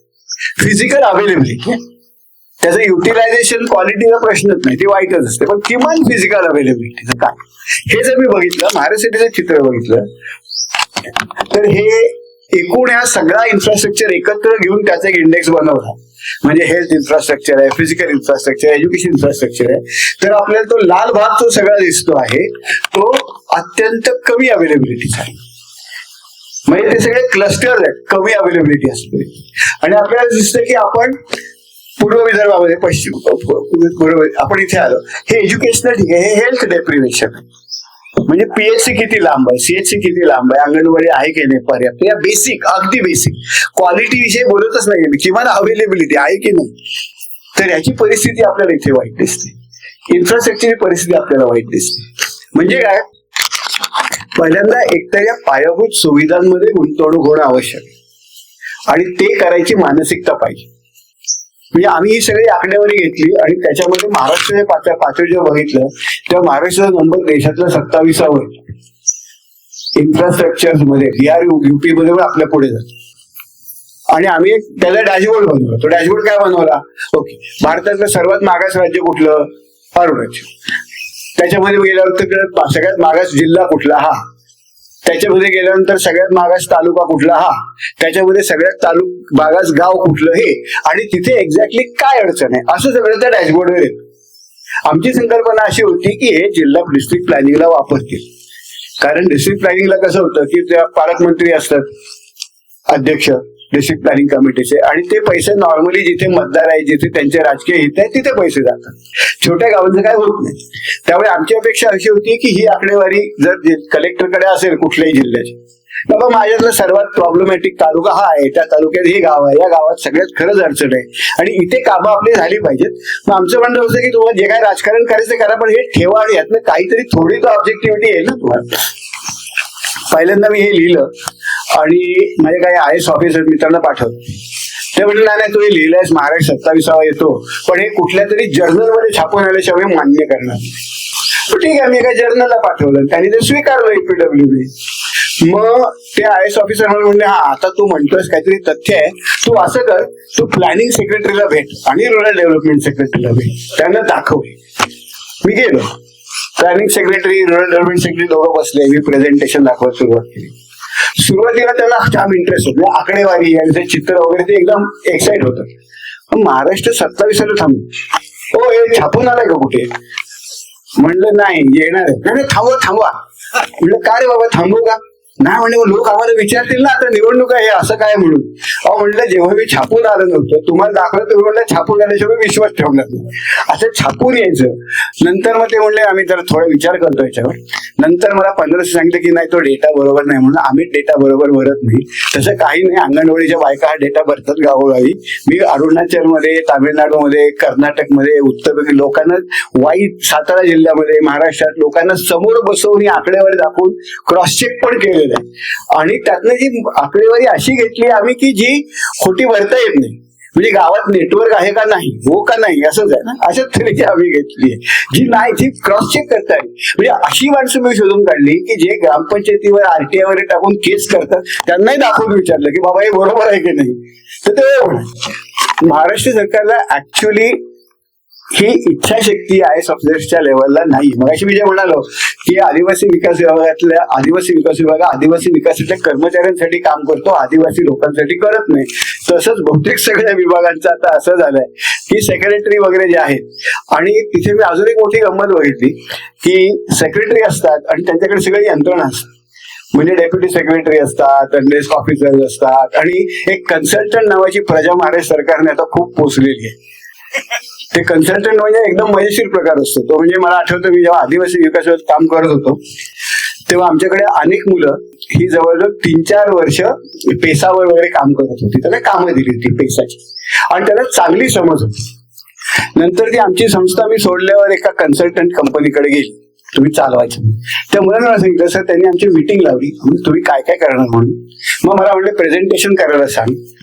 मग तो मुलगा म्हणतो, तू कशावर काम करतो? मी पेसावर. पेसाचा फुल फॉर्म काय? मग पेसाचा फुल फॉर्म त्यांनी लिहून घेतला आणि मग हे लोक इव्हॅल्युएशन करतात आणि मग सजेशन्स पण करतात. त्यामुळे आपली जी यंत्रणा आहे ही आपल्या लोकांसाठी चालत नाही. मला वाटतं आदिवासी तिथे ही सगळी फौज असते ना, मला अजून एक अनुभव आला की जर आपण एखाद्या सेक्रेटरीला किंवा त्यांच्या साहेबाला काही प्रेझेंटेशन करत असू तर ते सगळे जी फौज आहे ती तुमचं म्हणणं ऐकत नसते किंवा तुमचं म्हणणं बरोबर आहे का चूक आहे बघत नसते. ते साहेब ते बरोबर आहे का चूक आहे म्हणतात का ह्याचा अंदाज घेत असते. आणि साहेब जर हे बरोबर आहे म्हणलं की सगळे बरोबर आहे म्हणतात. साहेब जर चूक आहे म्हणलं की सगळे चूक आहे म्हणतात. म्हणजे ब्युरोक्रेसीमध्ये जी चेक्स अँड बॅलन्सेस पाहिजे, वेगळी मतं यायला पाहिजे, चर्चा यायला पाहिजे. स्पीकिंग ट्रुथ टू पॉवर एक गोष्ट असते ना ब्युरोक्रेसीमध्ये. जर साहेबाचं चुकत असेल तर साहेबाला कोणतरी पोलाइटली सांगू शकतं ना की सर असं नाहीये, असं करूया. ही यंत्रणा आज महाराष्ट्र शासनात नाहीये. आणि ते जे कन्सल्टंट असतात त्यांचा सगळा रोजगार साहेबाच्या खुशीवर अवलंबून असल्यामुळे ते तर साहेबाला कधीच तुम्ही चुकताय सांगत नाही. त्यामुळे सरकारी यंत्रणा याचा विचार करू शकत नाही. एक मोठं गव्हर्नन्स फेल्युअर आपल्याकडे आहे आणि याचा विचार पुरेसा विकासाच्या अर्थशास्त्रामध्ये केला जात नाहीये. पण गव्हर्नन्स फेल्युअर हा खूप मोठा प्रश्न आहे आपल्याकडे. म्हणजे आपल्याकडे गव्हर्नन्स फेल्युअर म्हणजे आउटसोर्सिंग कसं करता येईल वगैरे असं बघतात, पण टॉप ब्युरोक्रेसीचं काय करायचं. म्हणजे आज भारतात ही चर्चा आहे, भारताविषयी असं म्हटलं जातं की India is a flailing state. Flailing state म्हणजे काय, तर वरच्या पातळीवर त्यांच्याकडे खूप क्षमता असते, पण खाली जसं जात जातो ना तशी त्याची क्षमता पूर्ण विरत जाते. म्हणजे कॅबिनेट सेक्रेटरी हा खूप हुशार आणि पॉवरफुल एम्पॉवर्ड माणूस असतो. महाराष्ट्राच्या चीफ सेक्रेटरीकडे गेलं तर तुम्हाला वाटतं किती बुद्धिमान माणूस आहे, किती केपेबल माणूस आहे, किती निर्णय घेतो. पण जसं आपण या यंत्रणेत खाली येत जातो, जिल्हा परिषदांकडे येत जातो, नगरपालिकांकडे येत जातो, ग्रामपंचायतीकडे येत जातो, तर असं वाटतं की आपली रोजच्या रोजची जी कामं आहेत, म्हणजे गव्हर्नमेंट ऍज युज्युअल जो भाग असतो, मला रोज जी गव्हर्नमेंट भेटते ते चालतच नाही. रस्त्यावरचे खड्डे बुजवणे, जातीचं सर्टिफिकेट देणे, उत्पन्नाचं सर्टिफिकेट देणे, जिल्हा परिषद शाळा व्यवस्थित चालवणे, जिल्हा परिषदेची इस्पितळं व्यवस्था, जंगलातनं निर्माण होणारी विविध उत्पाद आहेत, या सगळ्यांचा एकत्रितपणे नीट वापर करून आपण गडचिरोलीतल्या लोकांची उत्पन्न कशी स्थिर करू शकतो हे आपण बघितलं पाहिजे. उदाहरण देतो, आता गडचिरोलीमध्ये खूप मोठ्या प्रमाणात सगळ्या मध्य भारतामध्ये सगळीकडे जंगल आहेत, वन्य प्राण्यांचे हॅबिटॅट आहेत आणि ते सगळे फ्रॅगमेंटेड हॅबिटॅट्स आहेत, त्याच्यामध्ये लोक राहतात. आता इथे जर अॅग्रो फॉरेस्ट्री आपण नीट करू शकलो लोकांसाठी, लोकांच्या मदतीने, उदाहरणार्थ आदित्य बिर्ला ग्रुप आहे जो बांबूच्या फॅब्रिकच्या एक प्लांट टाकायला तयार आहे, खूप मोठा, जवळजवळ 4,000 कोटीचं त्यांचं काहीतरी इन्व्हेस्टमेंट म्हणतायत. पण त्यांचा प्रश्न असा की त्यांच्याकडे मोठ्या प्रमाणात योग्य तऱ्हेचा बांबू सप्लाय होतो. निरनिराळ्या छोट्या छोट्या शेतकऱ्यांनी छोट्या छोट्या गावांमध्ये बांबू लावून तशा तऱ्हेचा एक टाईपचा बांबू मिळतो. मग आम्ही असं प्रपोज केलं की एक 4,000 गावं पूर्व विदर्भातली, पश्चिम विदर्भातली जी आहेत, या पश्चिम विदर्भातल्या गावांमध्ये आपण शेतकऱ्यांच्या फार्मर प्रोड्युसर कंपनी स्थापन करू. या छोट्या स्केलवर हा बांबू लावतील आणि मग या सगळ्या बांबूचं एकत्र ऍग्रिगेशन करणारी एक मोठी कंपनी असेल वरची. ही कंपनी काय करेल की सगळीकडे सारख्याच प्रकारचा बांबू लावला जातोय की नाही, जो पाहिजे आपल्याला, त्याचा हार्वेस्टिंगचा प्रोटोकॉल जो पाळला जातो तो नीट पाळला जातोय की नाही, त्या बांबूची लागवड आपण व्यवस्थित करतोय की नाही, आणि त्याला चांगला दर मिळतोय की नाही, एक सिंगल सप्लायर म्हणून ही ती मोठी कंपनी बघेल. पण ती मोठी कंपनी ही कोण चालवत असेल तर या निर्णय एफपीसी चालवत असतील, अधिक काही प्रोफेशनल मॅनेजमेंट असेल. किंवा आता चारोळी होते आपल्याकडे, खूप मोठ्या प्रमाणात चारोळी होते, चारोळीला भाव मिळत नाही, तर खूप मोठ्या प्रमाणात आपण निर्णय चारोळी एकत्र करून ती चारोळी ठिकठिकाणी प्रोसेस करून एफपीसी मध्ये तिचं ग्रेडेशन करून एक सिंगल ब्रँड तयार करायचा, जो महाराष्ट्रातला, भारतातला सर्वात मोठा चारोळीचा ब्रँड असेल. आणि मग तो मोठा ब्रँड चारोळीचा हा ती जी कंपनी असेल एक्सिन, कारण सगळं मग, कारण कसं असतं की छोट्या छोट्या कंपन्या असतात ना, छोट्या छोट्या एफपीसी असतात, छोट्या छोट्या शेतकऱ्यांचे, त्यांना त्यांच्याशी डील करणे मोठ्या कंपनीला शक्य नसतं आणि मग ते त्यांच्यामध्ये स्पर्धा लावतात, त्यांच्यामध्ये कॉम्पिटिशन करतात, कधी माल घेतात कधी नाही, त्याची क्वालिटी राहत नाही. तर हे सगळं गॅरंटी करणार एक मोठं स्ट्रक्चर असेल. त्याच्यानंतर आपल्याकडे अॅग्रो टुरिझम होऊ शकतं. आपले जर हे जे फ्रॅगमेंटेड हॅबिटॅट्स आहेत सगळे हे एकत्र जोडले तर चांगल्या तऱ्हेचं इको टुरिझम होऊ शकतं. त्याचे मॉडेल्स तयार करणे, त्याची माणसं आणणे, त्याच्यातनं उत्पन्न तयार करणे. नंतर या मोठ्या स्केलवर आपण बांबू लावू, कार्बन सिक्वेस्ट्रेशन होईल, तर कार्बन क्रेडिट्सचे पैसे या लोकांना मिळवून देईल. आता हल्ली कार्बन क्रेडिट्सचं मॉनिटरिंग खूप चांगलं होऊ शकतं. एक स्क्वेअर किलोमीटरच्या पातळीवर कमी खर्चात कार्बन क्रेडिटचं मॉनिटरिंग होऊ शकतं. बायोडायव्हर्सिटीचं मॉनिटरिंग खूप क्रेडिबली होऊ शकतं. आतापर्यंत कार्बन क्रेडिटचे मार्केट जोरात चालत नव्हते कारण त्याचं मॉनिटरिंगच नव्हतं. कोणी सांगायचं मी एवढं सिक्वेस्टर केलं त्याला तेवढे पैसे, तर गॅरंटी. तर हे सगळं एकत्र करणारी एक रचना जर आपण उभी करू शकलो, तर ते सोडून दे त्या अबंडंट भागांमध्ये आपण स्थानिक अनेक सेवा खर्च आतापर्यंत मिळत आहेत, पण त्या सेवा मॉनिटाईज करू शकलो नाही आपण. आपल्यासाठी त्यातला फायदा करून घेऊ शकलो नाही. तो फायदा करून घेणारी एक मोठी रचना आपण तयार करू शकलो तर त्या रचनेत आपल्या स्थानिक लोकांनाही उत्पन्न मिळते, फायदा होईल मोठ्या प्रमाणात. आणि जर मोठी रचना अशी उभी केली तरच आपल्याला खदान वगैरे विकास कामांना विरोध करणारी एक मोठी लॉबी तयार करते. म्हणजे जर क्लायमेट चेंज हा भाग आला तर मग क्लायमेट चेंज साठी मोठ्या मल्टीलॅटरल संस्था पण पैसे घालायला तयार आहे. एशियन डेव्हलपमेंट बँक पैसे घालायला तयार, वर्ल्ड बँक पैसे घालायला तयार. मग खाडीच्या लॉबीला आपण शेतकरी ग्रामसभा नाही बांधू शकत. पण ही सगळी मोठी जी पॅरलल यंत्रणा जी आहे ही लोकांसाठी आपण वापरू शकतो, ती जास्त प्रतिकार करू शकते. त्यामुळे आपल्याला या सगळ्यांचा विचार करून एक ब्रॉडर, आणि याच्याशी आमची चर्चा सुरू आहे, पण खूप कमी लोक आहेत याच्याशी रिसेप्टिव्ह असतात. म्हणजे आपल्या डोक्यात जे सगळं विकास म्हणजे चकचकीत झगमगीत भरलेलं आहे, आणि त्यातनं खरं तर त्या प्रतिमानातनं खरं तर आपलं नुकसान होत आहे, आणि छोट्या गावांमध्ये खूप मोठ्या प्रमाणात गोष्टी होत आहेत. दुसरीकडे त्याचं असंही करणं आवश्यक आहे, मला वाटतं की आमच्या गावांमध्ये मी जे बघतोय त्या मुलांना ऑल्टरनेट कार्यक्रमांची खरंच गरज आहे, कन्स्ट्रक्टिव्ह कार्यक्रमांची गरज आहे. आणि त्याला कन्स्ट्रक्टिव्ह कार्यक्रम जर दिले तर ते ऐकतात, कारण सध्या खूप भयानक परिस्थिती, खूपच भयानक परिस्थिती आहे. म्हणजे जी चर्चा चालते, जे संवाद असतात, हे पश्चिम महाराष्ट्र सारख्या भागांमध्ये खूप रिग्रेसिव्ह आहे. म्हणजे एकदा मी सांगण्यासारखे नाही तितके रिग्रेसिव्ह आहेत. गांधींविषयी, नेहरूंविषयी, आंबेडकरांविषयी काय बोललं जातं, हे जर तरुण पिढी बोलत असेल तर त्याला एक ऑल्टरनेट राजकारण करण्याची खूप गरज आहे, नाहीतर मग आपल्याला आपली परिस्थिती वाईट राहणार आहे. त्यामुळे एक ऑल्टरनेटिव्ह कन्स्ट्रक्टिव्ह राजकारण करण्याची सुद्धा आपल्याला खूप गरज आहे. थोडीसा वेळ मी बोललेलो आहे, आपल्या सगळ्यांनी सगळं माझं ऐकून घेतलं. धन्यवाद.